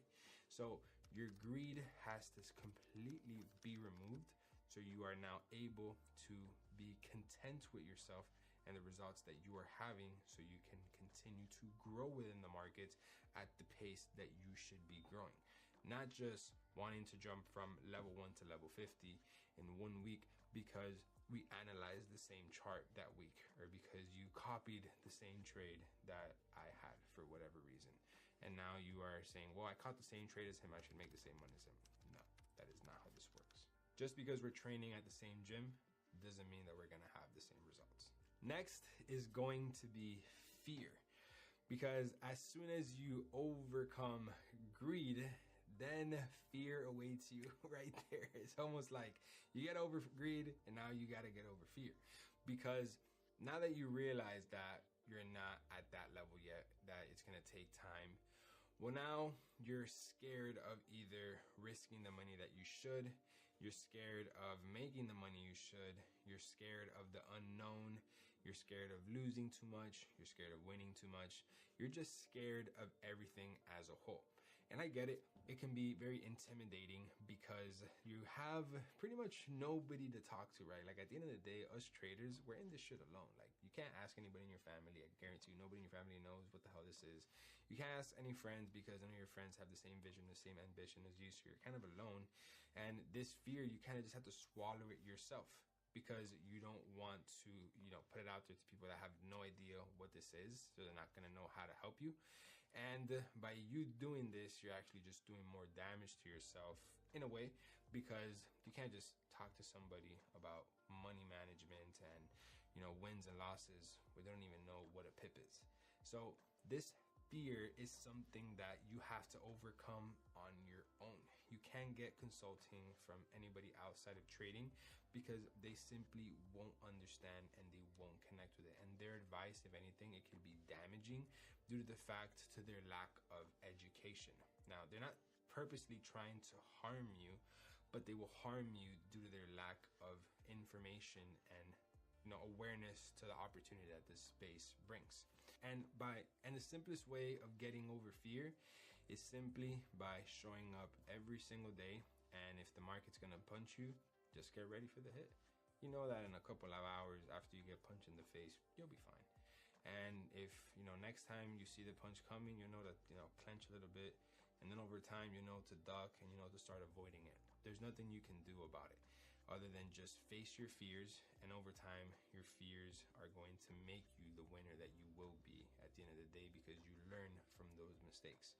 Fear can come in many different ways. It can either come from losing money, scared to take a trade, scared to try new things. At the end of the day, it simply comes down to you having to face your fears to be able to learn from the mistakes that you will make, and then you move on and you capitalize from it. And as soon as you're finishing the battle of getting over your fears and learning from them, you're going to enter the new battle that is kind of greed and fear at the same time. And that's going to be FOMO, which is going to be fear of missing out. And your fear of missing out is only going to be because you have been putting time into the market and you understand there's opportunities in the market, and you've seen the opportunities to capitalize off of it. You've seen the opportunities, you've made money, you've lost money, and now you're at the point where the opportunity is there, but you simply have fear of missing out, and you don't want to miss out. You want to be involved as much as possible so you can capitalize from these opportunities. And this is something that it took me about, I say, 2 to 3 months to get over. Luckily, I was getting over it pretty quick, because I simply woke up one day and I realized, I'm like, what do I have fear of missing out on? What is it? Money, right? I'm scared of missing out on the opportunity to make money with this skill set that I have learned or I'm learning. And then I asked myself, well, are these opportunities going to end? And instantly I said, yes, like I have to get it before they run out. But then I had more of a logical answer. I'm like, well, probably not. The markets are going to be here for the next 10 to 15 years. So why do I have to catch every trade? Why do I have to chase trades? Why do I have to take trades that don't make sense? Why am I trying to chase the money when the money's going to be here for the next 10 to 15 years? Well, that's where I got a reality check and where everything changed for me, because I realized that me chasing these trades, or me wanting to get these trades that were running away, and me having fear of missing out of these trades that were running away, was actually making me lose more money, because I was taking trades that didn't make sense. I was just taking trades because I thought the more trades I'd take, the more money I would make, and I was actually completely wrong. And I had fear of missing out on all these different types of opportunities that the market had to offer. But then I realized that the market is going to offer these opportunities forever. As long as we have currencies in the world, there's going to be opportunities to make money. And I can guarantee you, if all the currencies in the world are gone, we got bigger problems to worry about than taking trades. So the reality of the situation is the opportunities in the market are never going to disappear. So why chase trades and why have fear of missing out? If you know that the ocean is going to always give you waves to surf, why are you trying to catch every single wave? It simply makes no sense. What you should do is wait on the beach and wait for the best trade. Wait on the beach and wait for the best wave to present itself, so then you surf that one good wave. Not just try and surf every single wave like if the ocean's going to stop creating waves. Because I can guarantee you, if the ocean stops giving waves, we got a bigger problem to worry about. And it's definitely not going to be surfing them at that point. So the ocean's going to always give you waves. So don't have fear of missing out on that wave. Just know if you missed a nice wave, well, the ocean will give you another one next week or the week after that, but it will come. If you miss a great trade in the market, well, don't chase it. The market's going to give you a great trade the week after that, or if not, the other one. And this is going to be the strongest point that you need to adapt and understand as a trader so you can reach that next mountain of becoming a successful trader and only taking trades that make sense. The moment I did this, my trading completely turned 180 and I started actually making money. And that leads me to my next topic, which is going to be money management. So if you know that the trades are going to keep coming, and if you know that the waves are going to keep coming, why are you going to give it your all on every single wave that you take? Kind of makes no sense, right? Because if you kind of give it your all on every single wave and, you know, you're taking every wave, you're probably falling on all of them and they're probably not giving you a good ratio. Where if you're taking every single trade and you're risking all you got, you're probably not going to make a lot of money because there's not a lot of opportunities that present themselves every single day.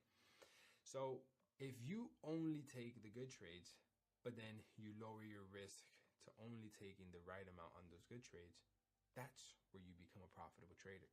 And that is going to be the topic of money management. You need to understand that you are in the game of money. You are in the currency markets. You're in the financial markets. You're moving money. If you do not have money management, you will simply not succeed. You need to treat trading like a business. Every single business, they have budgets. So 100% of the income a business gets, a certain portion goes to payroll, a certain portion goes into inventory, a certain percentage goes to savings, certain percentage goes into reserves, and another certain percentage goes back into marketing. And then at the end, the CEOs get paid. But you see how the money is equally distributed around different departments? Well, trading, there's only one department, and it's going to be one trade, risk management, and that's it. So you need to divide your accounts in ways that is going to accept that risk management. And you need to treat each trade with the right risk management. You are not going to succeed if you do not have risk management. If you try and do this without risk management, simply you can go and kiss your trading success goodbye because it will not work. You need to risk a certain percentage of your accounts every single time you take a trade, and you stick to that percentage. Now, over time, you can scale and you can risk more, but you need to risk a certain percentage amount, and that is it. You can never risk more than you are obviously calculating, and you can never risk less because then it throws off your risk to reward ratio. If you do not manage your risk correctly, you will not succeed. If a business has an amazing product, it has an amazing service, it has an amazing team, but the finances of the business are not good, the business will collapse. It is the same exact thing in trading. You can have the best strategy in the world, you can have the best entry signal, the best everything. But if you do not know how to manage the money, your trading will collapse. So you need to be very true to the risk management and money management rules, because this is not only going to remove your greed and fear, but it's going to help you with your fear of missing out and only taking the right trades that you should be taking. Just think about it. Do you think these traders at banks, these traders at institutions, they're not using money management? They're not using risk management? Obviously. And you want to get as close as you can as a trader to those guys. And the moment you do that, you're going to shift from a gambler trader to a institutional trader as close as you can with money management. If banks are using money management, if institutions are using money management, if bankers are using money management, why shouldn't you? Ask yourself that question. So now that we understand that, next is going to be comparing yourself to others. So I know I'm kind of beating a dead horse here, and I kind of explained it earlier with greed, but this is a topic within itself, because comparing yourself to others can go for positive or it can go for negative. You should never compare yourself to anybody, whether that person is above or below you. You shouldn't use somebody below you to lift yourself up and be like, ha, you see, now I am funded, or now I've made my first $5,000. The person that didn't believe in me, they're getting started and they still haven't succeeded. You should never compare yourself to somebody else to lift yourself up. And you should never compare yourself to somebody that is above you to create a further gap or for you to try and do whatever you can to catch up. This is just a never-ending circle, because at the end of the day, there's always a bigger boat. There's always a bigger person out there, and none of that shit matters. All that matters is who you are and where you were last month and where you are this month. If last month compared to this month, you grew 20%, you are 20% better than what you were last month. And if this month compared to next month, you are 20% better, you have just grown 40% in 2 months. Imagine if somebody would have invested into you. Let's say your name had a stock or had a pair or whatever, and they would have put $1,000 onto your name. And if you just grew 40% in the last 2 months, you just made a 40% return on investment on that person's money. I can guarantee that person's going to be very happy. Well, that person has to be you, nobody else other than you. You compare yourself to yourself, and you notice that if you invest in yourself and month after month you are gaining percentage and you're getting better, you will see how by you investing in you, that money will grow month after month after month. Do not compare yourself to anybody, whether above or whether below you. This is the most toxic trait that you can do to elevate yourself with somebody below you, or to push yourself away if somebody's above you. And then last but not least is going to be kind of my favorite one, and it's going to be procrastination. Now you're probably wondering why this is here. And honestly, it's actually more important than you can imagine, because 99% of traders out there know exactly what they have to do to succeed. They know they have to use risk management, they know they have to take less trades, and they know they have to just focus on themselves. And they don't do it. You know why? Because they are procrastinating. They want to test other things to see if they can try and make it happen before they go back and use the standard, the basic, the boring rules. They're procrastinating their success because they're not taking action on what they should. And this actually starts off with the beginning of your day. If at the beginning of your day you don't simply make your bed, you don't clean the dishes, you don't throw away the trash, you leave dirty clothes on the floor, if you leave all of these things procrastinated for when you come back into the house, your mind is clouded indirectly of all these little tasks that you have to do that cloud your mind for what you are actually supposed to be doing. And you are subconsciously making it okay to procrastinate the little things. So when it comes to the big things, you simply don't give it much importance because you think it's okay to procrastinate because you do it in your day-to-day basis with your normal life. So why would it be any difference in your trading? Well, it's actually all the difference. You have to treat your day-to-day life exactly how you treat your trading. If you procrastinate in your day-to-day life, you're going to bring that same energy to your trading, and it's going to affect you drastically because everybody knows what they have to do to succeed in order to make money in trading. And you don't do it because you're procrastinating and you want to try out these other fugazi stuff because it's faster or more clickbait and it's not the slow and traditional way. Well, that is your fault because you're procrastinating what you're supposed to be doing to what you want to be doing. And procrastinating starts at the beginning of your day. If you procrastinate throwing away the trash, you're going to procrastinate on using the right risk management.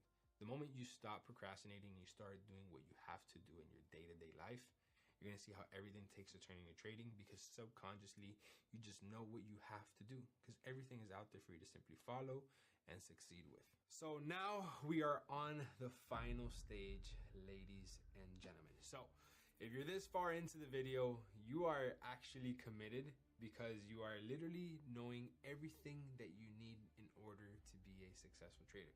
You understand what platforms to use, what platforms to avoid. You understand different types of trading. You understand the technical analysis and the actual tools that you need to only focus on when analyzing the charts. You understand trading psychology. You understand the entries, take profit, stop loss. And now we are on the last step, and that is doing everything together where we're going to analyze a trade and actually execute it together on MetaTrader 4 so you guys can see how to actually place the trade, put the lot size, and to see if it hits take profit or if it hits stop loss. So you guys have made it this far. I'm very excited for what I'm about to show you guys. So now the first step to entering your trade is going to be to go to tradingview.com. So first things first is you need to analyze what market are we interested in buying and what market are we interested in selling. So as you guys can see right here, we have Euro GBP, which is the euro versus the Great British Pound. And we have identified that this market is bearish, right? So we're gonna keep this very simple, very straight to the point. And you can see that this market structure is heading to the downside. You can see how the market structure was going upwards, and then how the market all of a sudden then had a complete breakout of this. Now the market heading downwards. So this market has shifted from bullish to then bearish. So this is our first indication that we are looking to enter a trade, and that is the trend. You need to make sure that you are trading with the trend. Like, I cannot stress this enough. And the moment you start trading with the trend, not only are you going to win more, but you're going to facilitate the way your trades are going to go in your direction. They just go so much faster and so much smoother. So make sure you trade with the trend. The trend is your friend. I know I've said it 100 times. Write it down on a sticky note. This is extremely important. Next is going to be, you want to have your strong level of support and resistance. So let's determine that we identify this zone right here as a strong level of support and resistance. If we continue to drag it to the left, we can see how this is a very well respected level of support, one above, level of support, one above, level of resistance, one under, level of resistance, one under, level of support, one above. And in this case, we are under. So what does that mean? Well, that means that not only do we have the trend bearish, but we are under a very strong level of support and resistance. So this is going to be another indication that we should be entering this trade to sell versus to buy. Because again, remember, at the end of the day, all we're doing is painting a picture on what makes the most sense. Does it make more sense to buy, or does it make more sense to sell? And as of right now, we're already building two reasons why we should be selling versus buying. Next is we want to then go to the lower time frame and look for our entry signal. And as you guys can see, this right here would have been our entry signal at this point right here, which would have been this bearish engulfing candlestick, which it presented it on the 1 hour. And here on the 2 hour, we have a beautiful bearish engulfing candlestick. So we have a beautiful rejection from the level of resistance. The trend is bearish, and we have a bearish engulfing candlestick, which is our entry signal. So this is where we'd be ready to take our trade. But we can't just take the trade. We have to then actually put our risk to reward ratio in order to see if this trade makes any sense. So if this were to be the area of interest, it would be 10 pips, and we want to give it anywhere from 5 to 10 pips breathing room above or under the area of interest. Above the area of interest if we're selling, under the area of interest if we're buying. In this case, we are selling, so we want to put it 5 pips above. So this is where we would add an extra 5 pips, which would be at this point right here, and we would have a total of a 15 pip stop loss. And then our take profit would be at the next structure point. And as you guys can see, this would be the next structure point right around here in this area. Let's go down to the 4-hour time frame just to make it more clear. And right here would be our take profit. So as you guys can see, this trade would be a low risk to reward trade. Why? Because we do not have a 1 to 2 risk to reward. So now we have to ask ourselves, what should we do? Should we create a longer take profit to around this area so we have a 1 to 2 risk to reward? Or should we minimize our stop loss just a little bit so we have a 1 to 2 risk to reward? Well, there you can determine on what does the trade need less. Does the trade need less of a bigger take profit, or does it need less of a bigger stop loss? You just have to determine what does it need. Me personally, I would always much rather have a bigger stop loss so the trade can have more room to fluctuate. And then you just set and forget. I don't mind getting an extra 5-10 pips to get the total of the 1 to 2 risk to reward. So this right here would be our trade that we would be interested in executing immediately because we have our entry signal, everything that we're looking for the trade. And you guys can see that this is currently the live market. You can see how the time right here is running. You can see how it matches the time right here. This is the live price on this market. So now we would be ready to take our trade, but we can't take our trade just yet because we have to calculate our risk. Well, that's where we would come over here to my position size calculator, and we would put the pair that we'd be trading. For example, we'd be trading Euro GBP. The currency is USD, and what account size do we have? Well, let's actually create an account right now on MetaTrader as a demo account so we can put all of this foolproof test, and I can also explain to you a little bit more on how MetaTrader works. So I'm gonna actually get onto my phone now and just show you how it's gonna work here. So as soon as you enter MetaTrader and you log in, you'll probably have a demo account, or you probably won't have anything, right? So this is what you would be seeing immediately. Let's just create an account right now really fast so I can walk you through all of the settings that the platform has to offer. So you wanna go over here to the bottom right corner, which is going to be the settings. And as soon as you click the settings button, you wanna click the top one where it says trade accounts and then new account. So you wanna click on the new account button, and then here it's going to give you the option to open a demo account or log into an existing account. So right now we're just gonna open a demo account so we can take this trade and I can show you guys how everything works. You wanna click on the MetaQuotes demo server, which is the first one that pops up right there. Next is going to be the information that you're going to fill out. So I just put this random number, 305-552-2525. I'm sorry if that's a real number, because about like 1 million people are gonna see this right now, so I'm sorry. Just make up a random email, and then you click your Forex account. It's going to be USD. Your leverage is going to be 1 to 100, and then you can deposit into your account whatever you want, whether you want 5,000, 10,000. We can just do a simple $5,000 into this account, and then you simply just click register. As soon as you register, this is going to be the login to the actual account, and then you would click done. As soon as you click done, you will notice how now all of these different currency pairs will load up. And then when you click the middle button, which is going to be the trade area, where you're going to see the trades live, you can see how you have your $5,000 deposited into your account. And if you click the bottom right button, which is going to be the settings, you can see how this is your demo account that you have just opened and created. So let me just walk you through this whole entire platform. So I'm going to explain to you the things that I use and the things that I don't use, and the only things you will be needing to focus, right? So all the way to the bottom left is going to be the quotes. This is basically the different types of currency pairs, the same thing that we are analyzing on TradingView, but this is where you are actually going to execute. You're going to actually execute the trades right here on this app. So there's two different versions how you can see this. There's the simple version, and then there's the advanced version. The advanced version is the most ideal because you can see how right under Euro USD, you can see the spread that the market is offering at this point. So you can see this under every single currency pair, and you can see at every given point, what are the different types of spread? Is it gonna make sense for you to take the trade or not? Because if you were to look at it in the simple version, you would simply not be able to see the type of spread. So you wanna make sure you always can see the spread that the currency pair that you're looking to trade has to offer.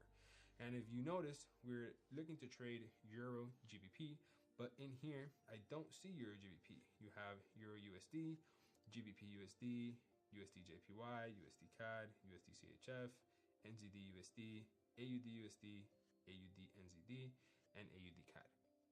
These are all different types of currency pairs. If you simply click it, you can see how it's going to say Euro versus the dollar, GBP versus the Great British Pound, the US dollar versus the Japanese yen, and the list goes on forever. But we're looking to trade Euro GBP, and where is it? I can't find it. Well, simply click the top right plus corner, and then you click search.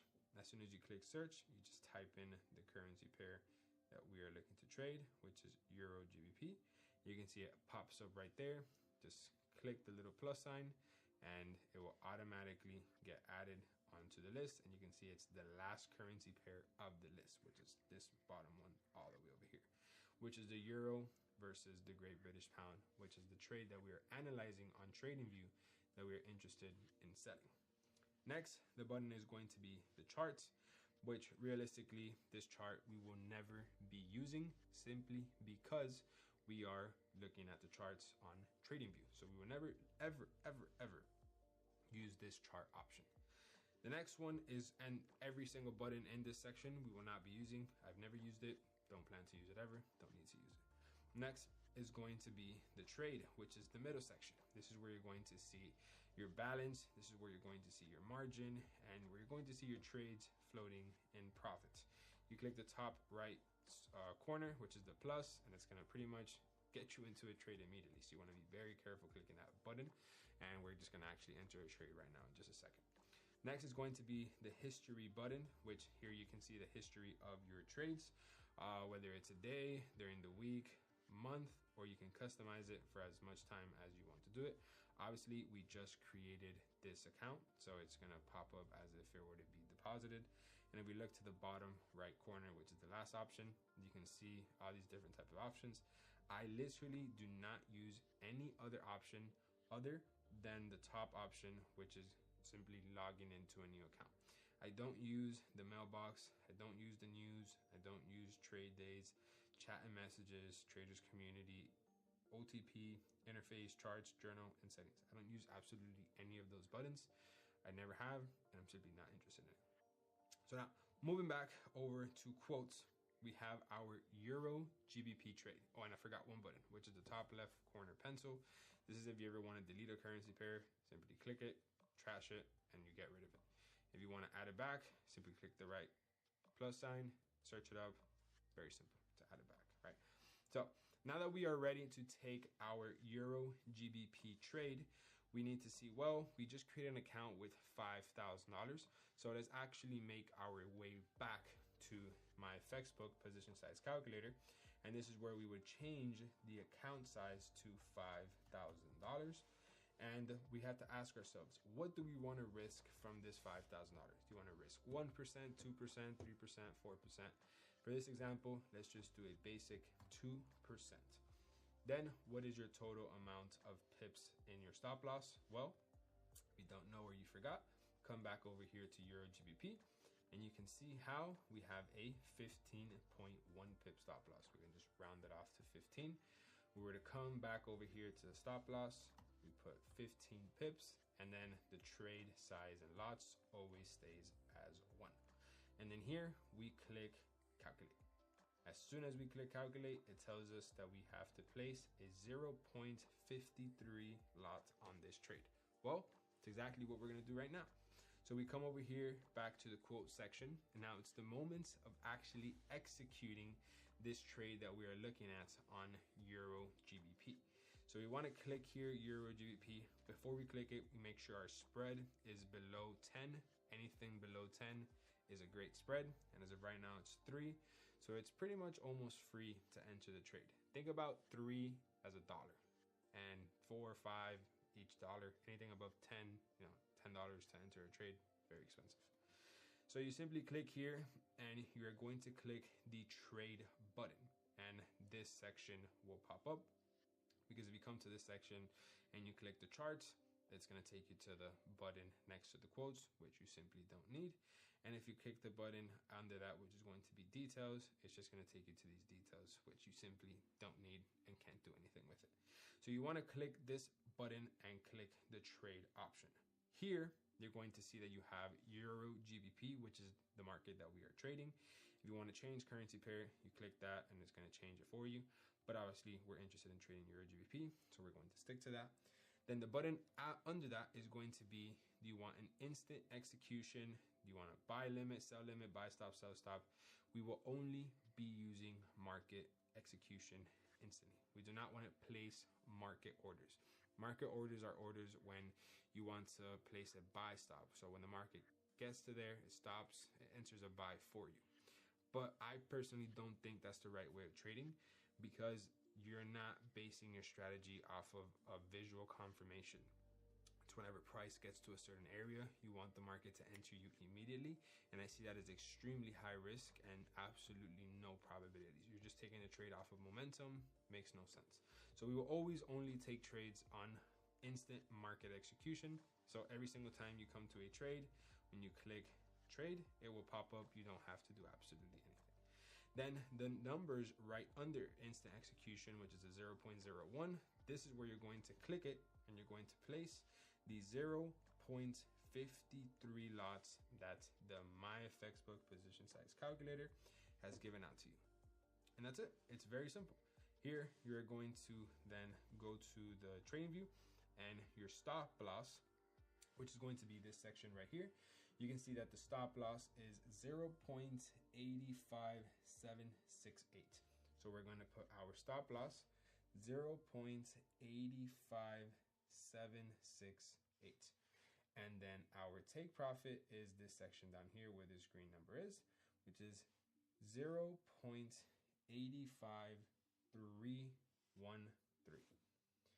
And that is it. Now, are we ready to buy or sell? Well, we're ready to sell, so we're going to click the sell button. And just like that, you have been instantly executed into the market. And as you can see, as soon as we enter this trade, we are negative because the market is going to charge its spread. It's going to charge its fee. It is absolutely inevitable. And as you can see, since we had a low spread, the cost to enter this trade was literally $1. So it was extremely cheap. So what we do now is the famous set and forget. Literally, we just enter the trade and we just set and forget. It's going to either hit your take profit or it's either going to hit your stop loss. It's going to do either one of the things for you. If you were to click the live trade right here, you have to hold it in order to obviously execute it. You want to close it, modify it, so on and so forth. But you can see how you have your stop loss in place and you have your take profit in place. So whatever you decide to do about your day, you can rest assured that the market is going to take you out at the loss that you calculated and at the win that you calculated, whichever one of them happens first. So we just let about 7 minutes go by and we are currently up now $4. Now we're up about $3. So trade is going in the direction that we were predicting. Obviously it's very little momentum, but just wanted to show you guys what it looks like when you're in profit. So when you're not in profit, the screen is red. When you're in profit, the screen is blue. So this is what it looks like right now because the trade is in profit. So we're gonna close this trade in the case that we would not want to have our take profit get hit or our stop loss get hit, because that'll happen automatically. So we can simply just come here and then you would hold it and then you would simply click close trade and it would ask you here, are you sure you want to close with $3.36 in profit? Now it's $2.69 in profit. Now it's back to $3.36 because it's actively changing and it's giving you the real price data, letting you know, do you really want to close it with this amount of profit? You simply say yes, you click it, and as soon as you click it, you have been liquidated from your position, and you can come here to the history. Here you can see we have made $3.30 in about 7 minutes. Now, according to my calculations, it'll take you a while to become a millionaire with this, but you are a profitable trader. So if you notice, you don't even see the minus $1 that the spread was taken. This is because it was taken automatically when you took the trade. So if we would have lost this trade and we calculated a $200 loss, if we would have hit our stop loss, we would have actually lost $201. But when we win a trade, we don't see the spread because it was already removed from the beginning. So this is a perfect example on why you should win instead of losing a trade. So I want to congratulate you because you've made it this far, because you have officially all of the resources that you need to become a trader. Now, the only thing that you are missing is simply a profitable strategy. You guys saw how easy I simply analyzed this chart in a matter of 1 minute by identifying the trend. After we identified the trend, we simply found the zone, why it should be selling from there versus buying. And then you can see how we got our entry signal, and then the time that we're taking this trade is right before London session. You guys are seeing how having a strategy makes the trade make sense. You're supposed to treat every single trade as if it were to be an investment. And this investment, you have to present it to your friends, your family member, or even an investor. And if you don't have a full explanation on why this trade should go in one direction versus the other, then you don't have a good trade. You're supposed to explain the trade with so much detail, and it makes so much sense that the person you're talking to is going to simply want to take the trade with you because it makes more sense on the trade going in that direction versus the other. And the way you create this direction bias that you know where it's going to go, it's based off with a strategy. Once you have a profitable strategy and a winning strategy, not does only analyzing the markets become easy, but making money in the markets becomes even easier because you are literally applying a profitable strategy and a strategy that is foolproof and works, that you can create this edge. And when you analyze the markets, it makes more sense to go in one direction than the other. Because at the end of the day, the market is either going to go up or it's going to go down. So it's already a 50-50 game. All you have to do is build a little bit more of an edge towards one way so you can simply take a trade and set and forget. And then over the course of my 7 years of this never-ending trading journey, I have been able to filter out what strategies work and what strategies don't. Like you guys can see in this video alone, I have literally provided to you what took me about 2 years to figure out of all the tools and all the resources that you should learn in order so you can start applying a strategy in this simple one video. And that is just what is out here publicly on YouTube. The set and forget strategy that I have created has the highest success rate and the most simplicity and effectiveness when it comes to identifying the direction of the market, whether you're going to take a trade for a buy or whether you're going to take the trade for a sell. So if you think that this video was educational and that it had a lot of value, imagine how you can create an insanely edge over the market with the set and forget strategy. Now, if you don't know what the set and forget strategy is, all you have to do is click the link in the description below. I have a video there for you that explains exactly what it is.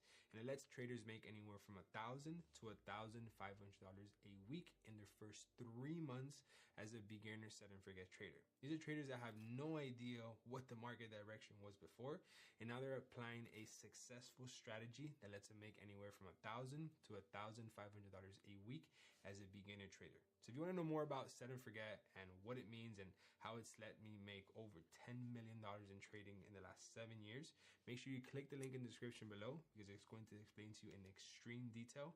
It's going to have a lot more value than what this video has explained so far. Oh, and don't worry, you wouldn't be the first. We have over 3,000 members that get on a call with me every single week where I give them this market direction that I am personally taking with my own trades. So you're not going to be in this alone. You're going to be in a call with me every single week where I'd be sharing with you my top 3 trades that I'm going to be trading with that week. And I'm going to give you the direction in order you take the same trades as I do and you have the same results as I do. So I'll see you in the link below. And make sure, if you like this video, make sure you hit that like button and make sure to subscribe because this took a lot of time and effort, not just making it, but learning it in my first 2 years. So with that being said, I will see you guys in the next one. Forex trading. Forget absolutely everything you've seen and learned on the internet about it. This is the only video you need to know about Forex trading. Let's begin. So what exactly is trading? So the textbook definition of trading, and pretty much the common sense one, is when you're trading something for something else. You're exchanging one good for another good. For example, let's say you have a piece of wood and you want to exchange it for some food. You are now trading one thing for the other. This is the textbook definition.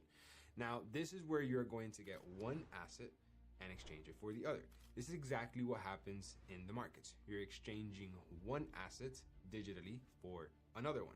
Now, you're not actually holding these assets tangibly, obviously, because they are digitally, which gives you a major advantage to leverage that in your favor and make a living out of this. And this digital version of trading is actually in many markets. You have it in Forex trading, you have it in gold, you have it in commodities, in currencies, you have it in futures. There's many different types of digital forms on how to actually make money from the markets in trading, where you are doing pretty much the same thing on all different types of trading platforms. You're pretty much buying one thing, exchanging it for the other for a profit, or you're selling one thing, exchanging it for the other to make a profit.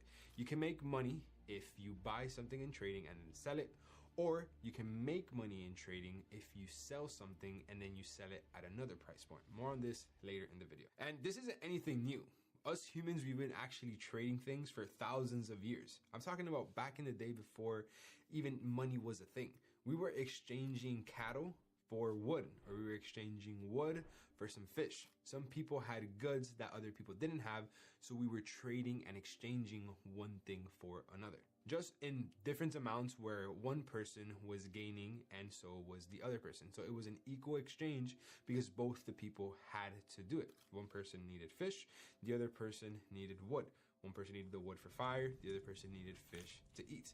And if you have an excess of each, instead of pretty much you're not using it, you exchange it for somebody else for something that you need. So now in Forex trading, we're obviously not trading fish for wood. We're trading one currency for another currency. For example, the euro being traded for the US dollar.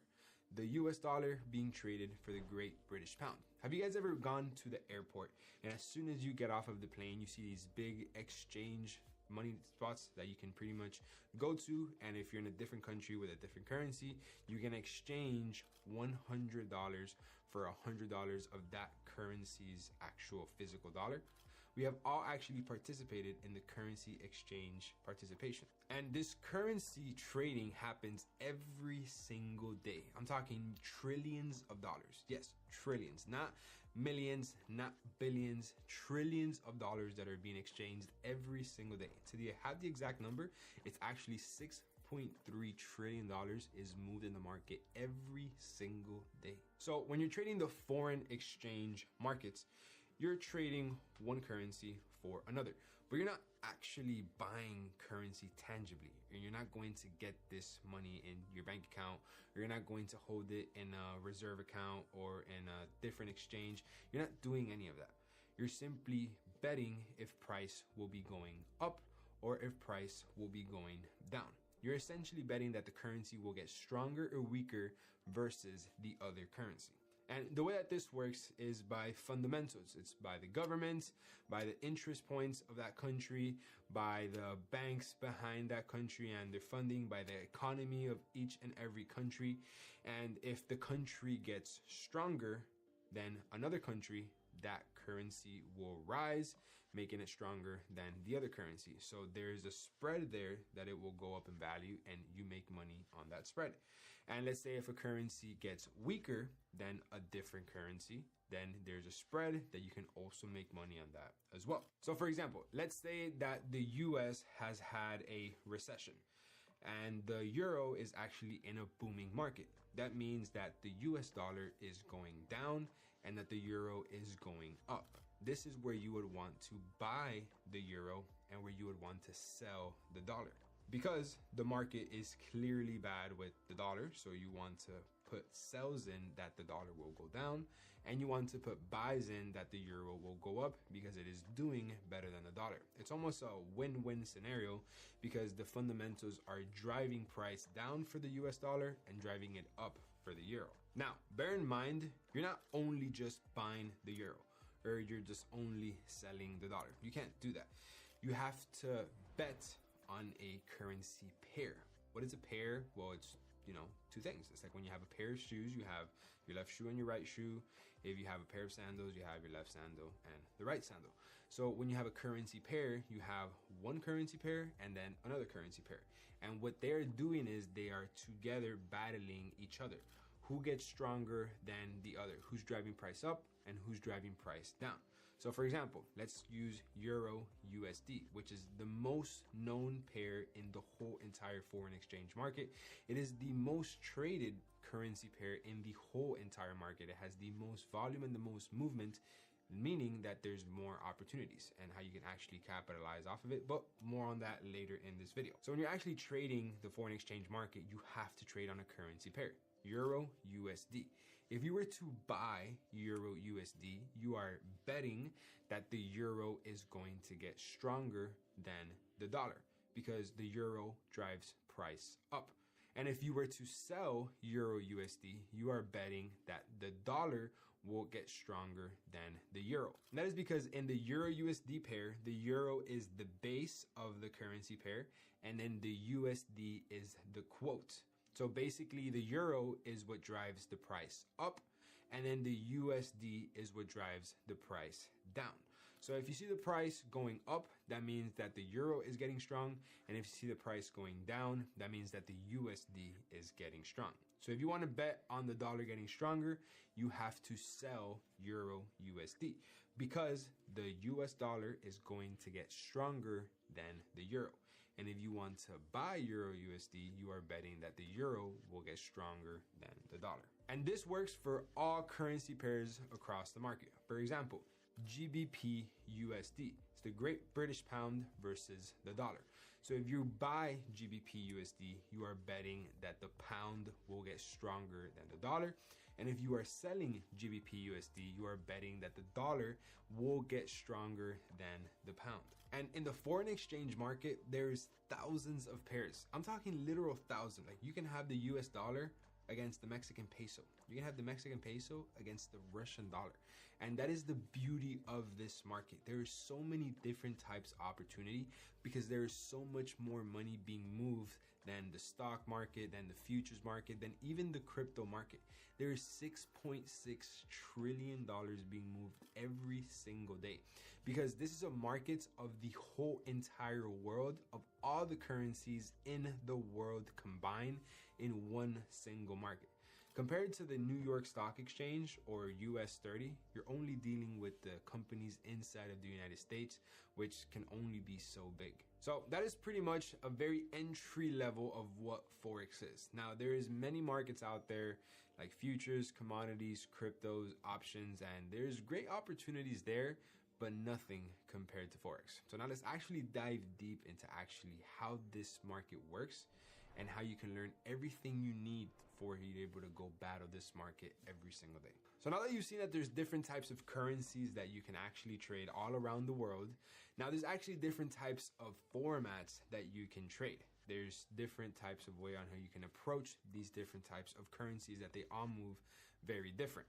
So to begin with, you have scalp trading, which is known as the lower time frame traders. These are the traders that have the faster movements, that they're in the market a lot less time. They have a higher win rate, but a lot less of a risk to reward. These are traders that usually are kind of stuck in front of the market the majority of the day or the majority of the night, that they have to dedicate hours sitting in front of the computer to just find one little good opportunity because they're only in the market probably within 1 to 2 hours of the market movement, which they can either be winning very fast or losing very fast.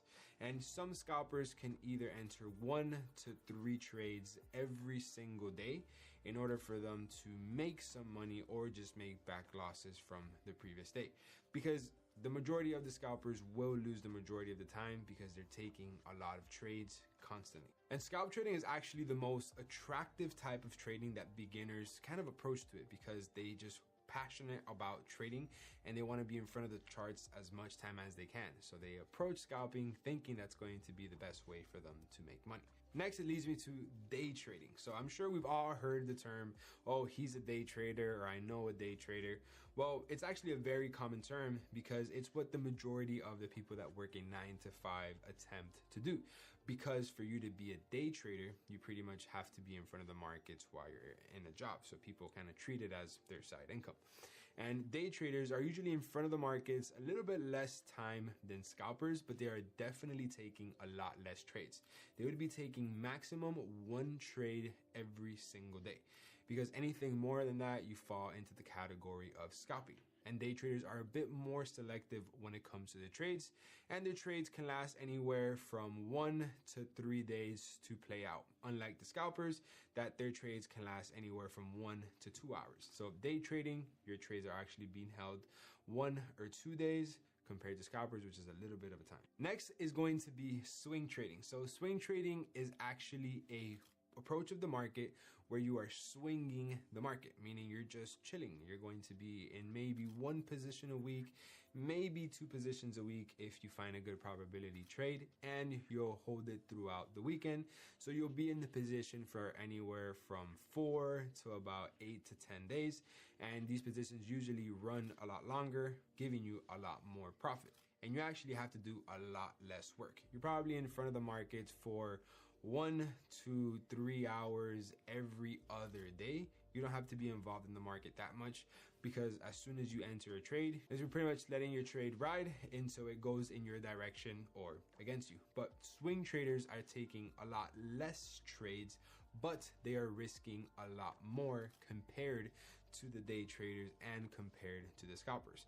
And swing traders usually tend to have the highest win rate because they're being very, very selective on the type of trades that they take, because they're only taking anywhere from 1 to 2 trades a week. And then next is going to be position trading. So positions trading is a trader or investor that pretty much enter a trade with a long-term vision. They want to be in the market for anywhere upwards of a month, and they are not looking to liquidate their position anytime soon, because they're treating it as a investment, as a position that they're entering in the market.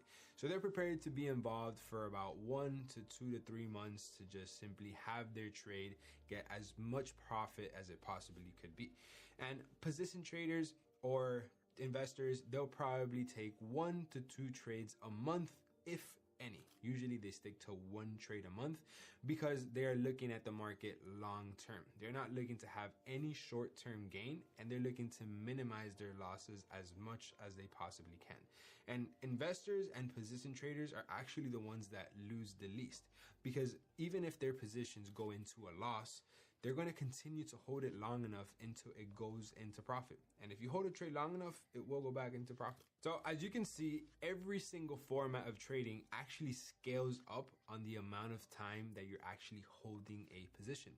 A scalper is involved in the market anywhere from 1 to 2 hours a day. A day trader anywhere from 1 to 2 to 3 days in the market. And you have a swing trader where it's anywhere from 4 to 8 to 10 days.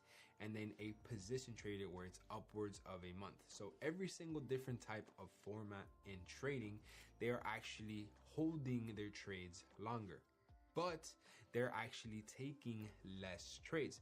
So as the formats, they scale, so does the time they hold the trade, but the amount of trades they take is a lot less. And all of these different formats you can actually apply to all of the markets. You can apply it to foreign exchange trading, to commodities, futures, options, crypto, everything that has pretty much a chart with candlesticks that go up and they go down. But the best one, and the one where I've had the best experience and the most success, is going to be forex trading. That is because it offers the best things that no other market can offer. It has 24/5 access, meaning you can trade Monday through Friday, any hour out of the day. So if you work a job, you can trade when you get out of your job. If you're up late at night, you can trade late at night. If you're up early in the morning, you can trade early in the morning.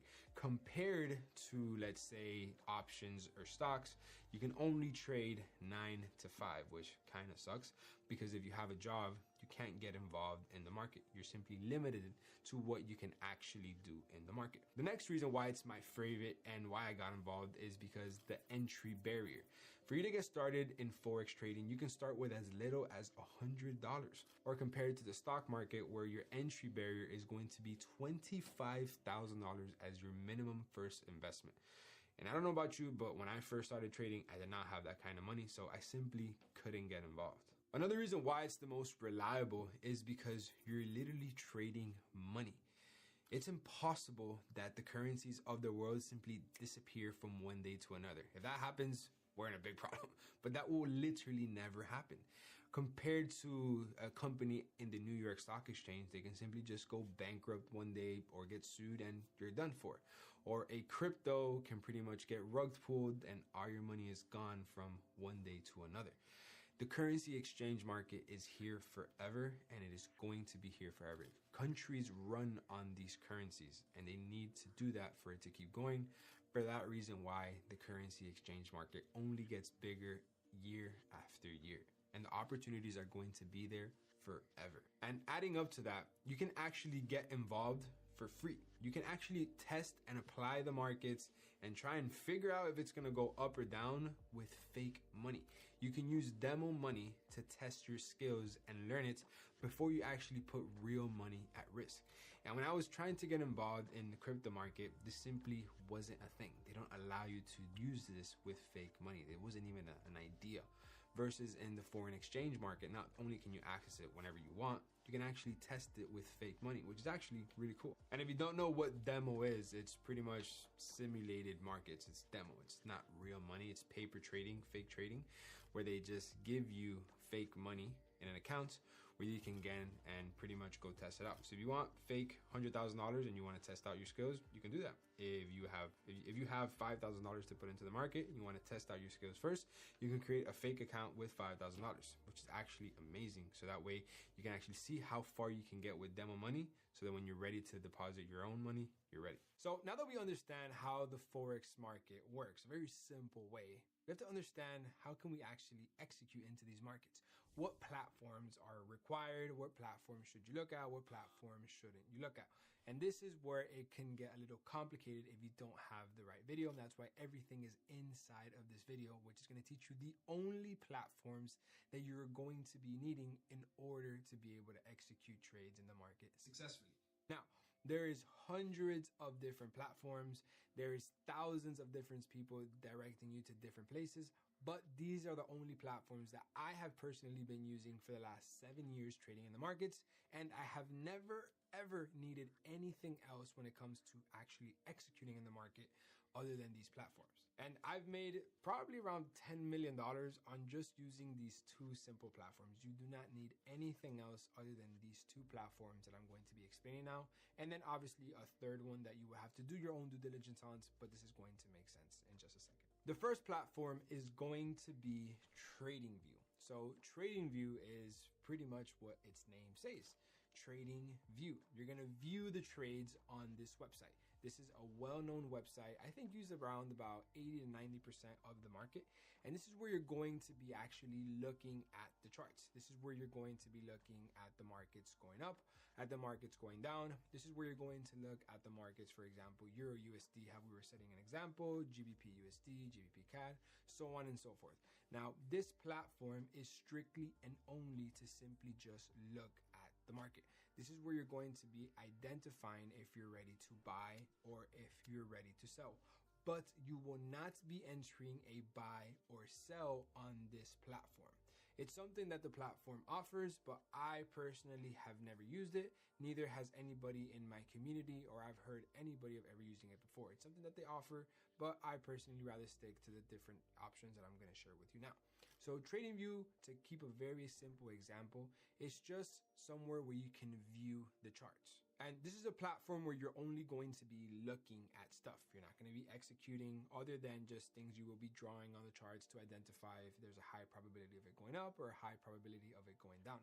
This is where you will be doing your charting. This is where you're going to pretty much spend, I'd say 90% of the time that you're in front of the markets will be on TradingView. Because when you actually execute a trade, it will be on a different platform. And you're not going to be looking at the numbers on the screen. You will simply be looking at the charts, because what's on the charts will reflect on the numbers on the screen, which will be on your phone or your computer, wherever you decide to actually take the trade. But TradingView is simply just so you can see the charts, whether they're going in your favor or against it. And the simplest analogy that I can put is like you right now watching this video. You're watching this video to intake the information that I am giving you, so then you can learn and then you can go execute in the market. But you're not executing a trade on YouTube. You're not doing anything on YouTube other than simply getting educated and absorbing the information that I am giving you, or that you're simply watching on YouTube. And you can watch the video in a bunch of different formats. You can watch short-term videos, you can watch long videos like this one, you can watch it in theater mode, in full screen mode, or on your phone. So there's different types of ways on how you can intake this information. It's the same exact thing with TradingView. You're looking at the charts in a bunch of different ways so you can intake the information, so it can tell you if you're ready to buy or if you're ready to sell. But you're not doing anything other than just looking at the information that the market is sharing with you on TradingView. So let me actually take you to TradingView just so you guys can get a very simple insight of what this actually looks like and what to pay attention to and what to not pay attention to, because this can almost be very overwhelming at the beginning and information overload. And trust me, it happened to me, and I almost kind of got intimidated and didn't even want to look at it too much because I just didn't know what to look at. So I'm just going to explain to you right now what are the only things that matter when you log into TradingView very briefly, and then you're going to see what you shouldn't be paying attention at, because honestly, there's a lot of stuff here that you really don't need. So diving into TradingView right now, this is as soon as you log in, this is what you will be seeing. You will be seeing pretty much to your top left-hand side is your accounts, and you're gonna see all of these tools that are randomly right here to the left-hand side that you probably have no idea what the use is for. But everything inside of here is basically a tool that you can use to your advantage to chart up the chart. It's simply things that you can use to put on top of the chart so you can create an edge on the trade that you will be taking. You will not be needing everything that is in this toolbox right here. This is absolutely excessive, and you only need to use about 7 to 8 tools out of everything this platform has to offer. So if you come back here to TradingView, this is just a simple Ray example that I have just showed you, and it is really not necessary at all. Within this section, you have many different types of lines. You have the info line, the extended line, trend line, horizontal line, all these lines that literally I do not use, and you will never need to use it. You will only need to use 3 things from this line section, and that is going to be the trend line, the horizontal line, and the horizontal rate. So if you'd want it, all you have to do is put a little star. When you put a star, you will notice that it will pop up on this box right here that is going to pop up in front of your charts. This is going to be your favorited tools out of all of the ones that the platform has to offer.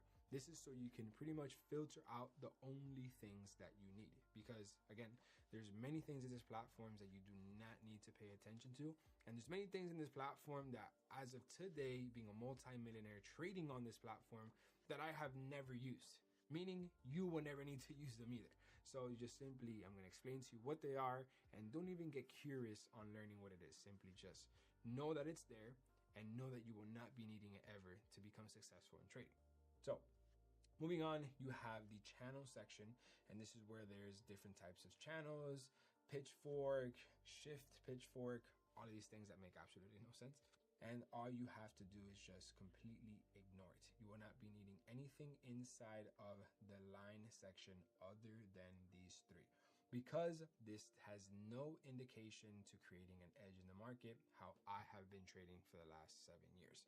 Now, there's might be some strategies out there that do, but the majority of them don't really use it, especially mine.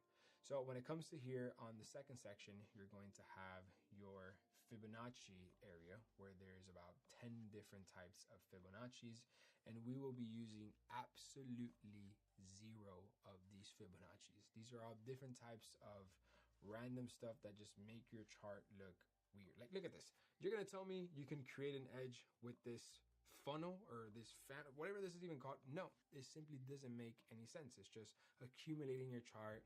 It's putting mathematics behind it that honestly it's not needed when it comes to trading. All you will need when it comes to trading is read the price action, which price action is the chart, but we'll get into more details later in this video. I can only get into these details when you actually know how to visually see them, because you have to see them on a platform, and this is the platform that you're going to be seeing them in. So you will not be needing any of this complicated stuff. This just makes the trading complicated and very intimidating to a beginner trader, and you don't need anything inside of this Fibonacci section along with the gain section. You can simply move on to the next section, which is going to be the pattern. Because again, Fibonacci is just an equation where you can create an edge on it, but I will explain to that again later in this video. Right now, I just want to show you what the platform looks like, and I'll get into more details later, along with the patterns that we are in this section now.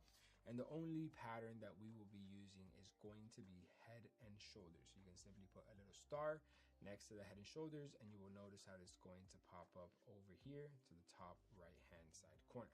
We will not be using the ABC pattern or whatever this is. I've literally tried to figure out many times and it doesn't work.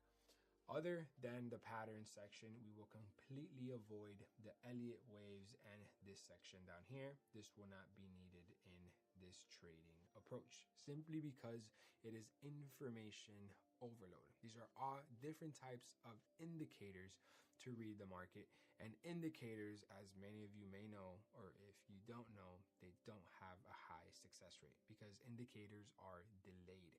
They take time for the markets to be able to have a reaction to them. So by the time you get your entry based off of an indicator or one of these tools, you're pretty much late already. So So we will not be paying any type of attention to any of these different types of Elliott waves or any of these types of cycles that the market has to offer. Moving into the next section is going to be the projection section. You're going to put a star on the long position and a star on the short position. This is pretty much going to be the tool that is going to tell you if you are buying or if you are selling. Simply just take a quick look at it. It's probably this green and red box that you see all the time these traders put, but don't worry about it. More on this later in the video. Right now, I just want to get you to be very familiar with looking at these things. So when I dive into detail on every single one of them, you're very educated and up to speed and it makes sense right away. Moving on, we will be looking at the brushes. You only have to put a star on the brush and a star on the rectangle, the path, and the eclipse. Everything else in this section you will not be needing. You will not need to be paying attention to it. Again, it's information overload. What they did was put 4 different types of arrows. You have the arrow marker, which just looks excessive.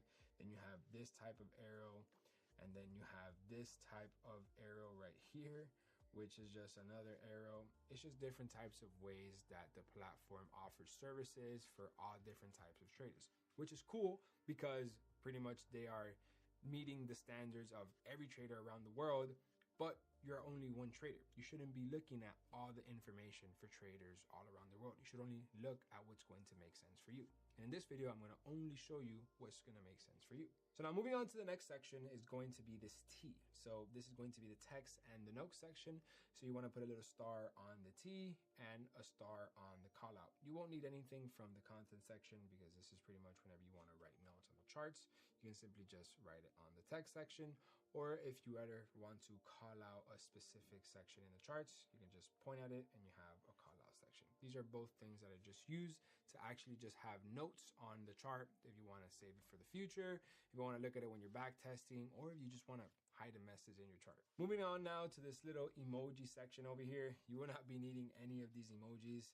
TradingView is very clever. They literally put the whole entire emoji section of an iPhone. I don't know why they did this. I've actually never used this in my life, so I take my trading very serious.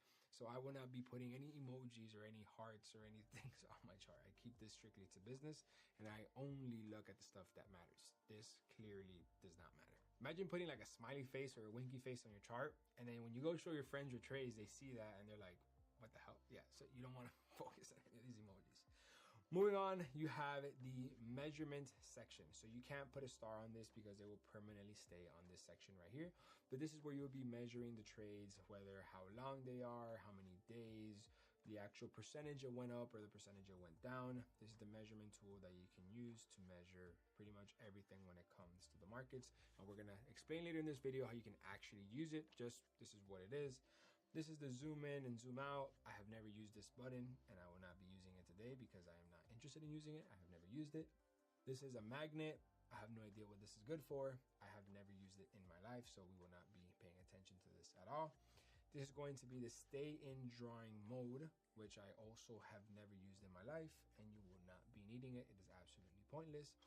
Along with this lock all the drawing tools. I've never used this in my life, and I do not plan to ever use it as well, and I have not used it to this day. Moving on, this is going to be the hide all drawings. This will be a button that I use frequently when I usually have a lot of stuff in front of my charts. Let's say your charts are a little bit accumulated and they're a little bit, clogged up and you want to clear it up just for a second. You can just click this button and it will clear it up, and you click it again and it brings all of your indication of the charts back. So again, you can't put a star in it. You can simply just click it and it will disappear your trades and tools and then bring it back whenever you need it. So we don't really use it, but it's good to know what it is. And then next is whatever the hell this is. I have no idea what it is. I've never used it. And then obviously, which is the trash section, you can simply click the trash and you can remove all 3 drawings, 1 indicator or 3 indicators, or simply if you want to delete something, you can just click it and you can click the little trash button, which will pop up right here. And then you can delete it if you want to delete 1 thing at a time. And then the last button in this chart is going to be this little star to the bottom here. So as you can see, it says show favorite drawing tools toolbar. So this is our favorite tools. So this is our favorite toolbar of our trading tools. If you want to see it, you have it there. If you don't, you simply click the star and it'll disappear. If you want to bring them back, you simply click it again and it will pop up again. So for the majority of the time, I say 99% of the time, you're going to have this star open because these are your tools that you're going to use to analyze the markets to tell you if you're interested in buying or interested in selling. So this is everything that you will be needing and what everything pretty much consists of this left-hand side on TradingView. Moving on now to the bottom right of the screen, you're going to see this stock screener. I have no idea what this is. I'm going to click it just for this video, and I guess something popped up down here. I have no idea what this is. We don't trade stocks, so I will not be paying attention to this ever, and I have never paid attention to this. Same thing goes for the Pine editor. Same thing goes for the strategy tester and trading panel. I have never used any of these tabs in my 7 years of trading the markets, so there is absolutely no need for this information here. Along with this 1 day, 5 day, 1 month, 3 months, 6 month, year, 1 year, so on and so forth, you will not be needing to pay attention to this because we will be looking at the time frames that we need in just a second. So this section, pretty much all down here, sums up of nothing. We will not be using absolutely anything from this section here. Moving on to this timer right here. This is currently the timer of where I am right now. As you guys can see, it is currently 2:34 in the morning Miami time. So yes, I am recording this video at 2:30 in the morning to show you guys how hard I put my time into the value that I provide to you guys. It is currently a Friday night and I can be out partying or clubbing and having fun, but I'm like, you know what?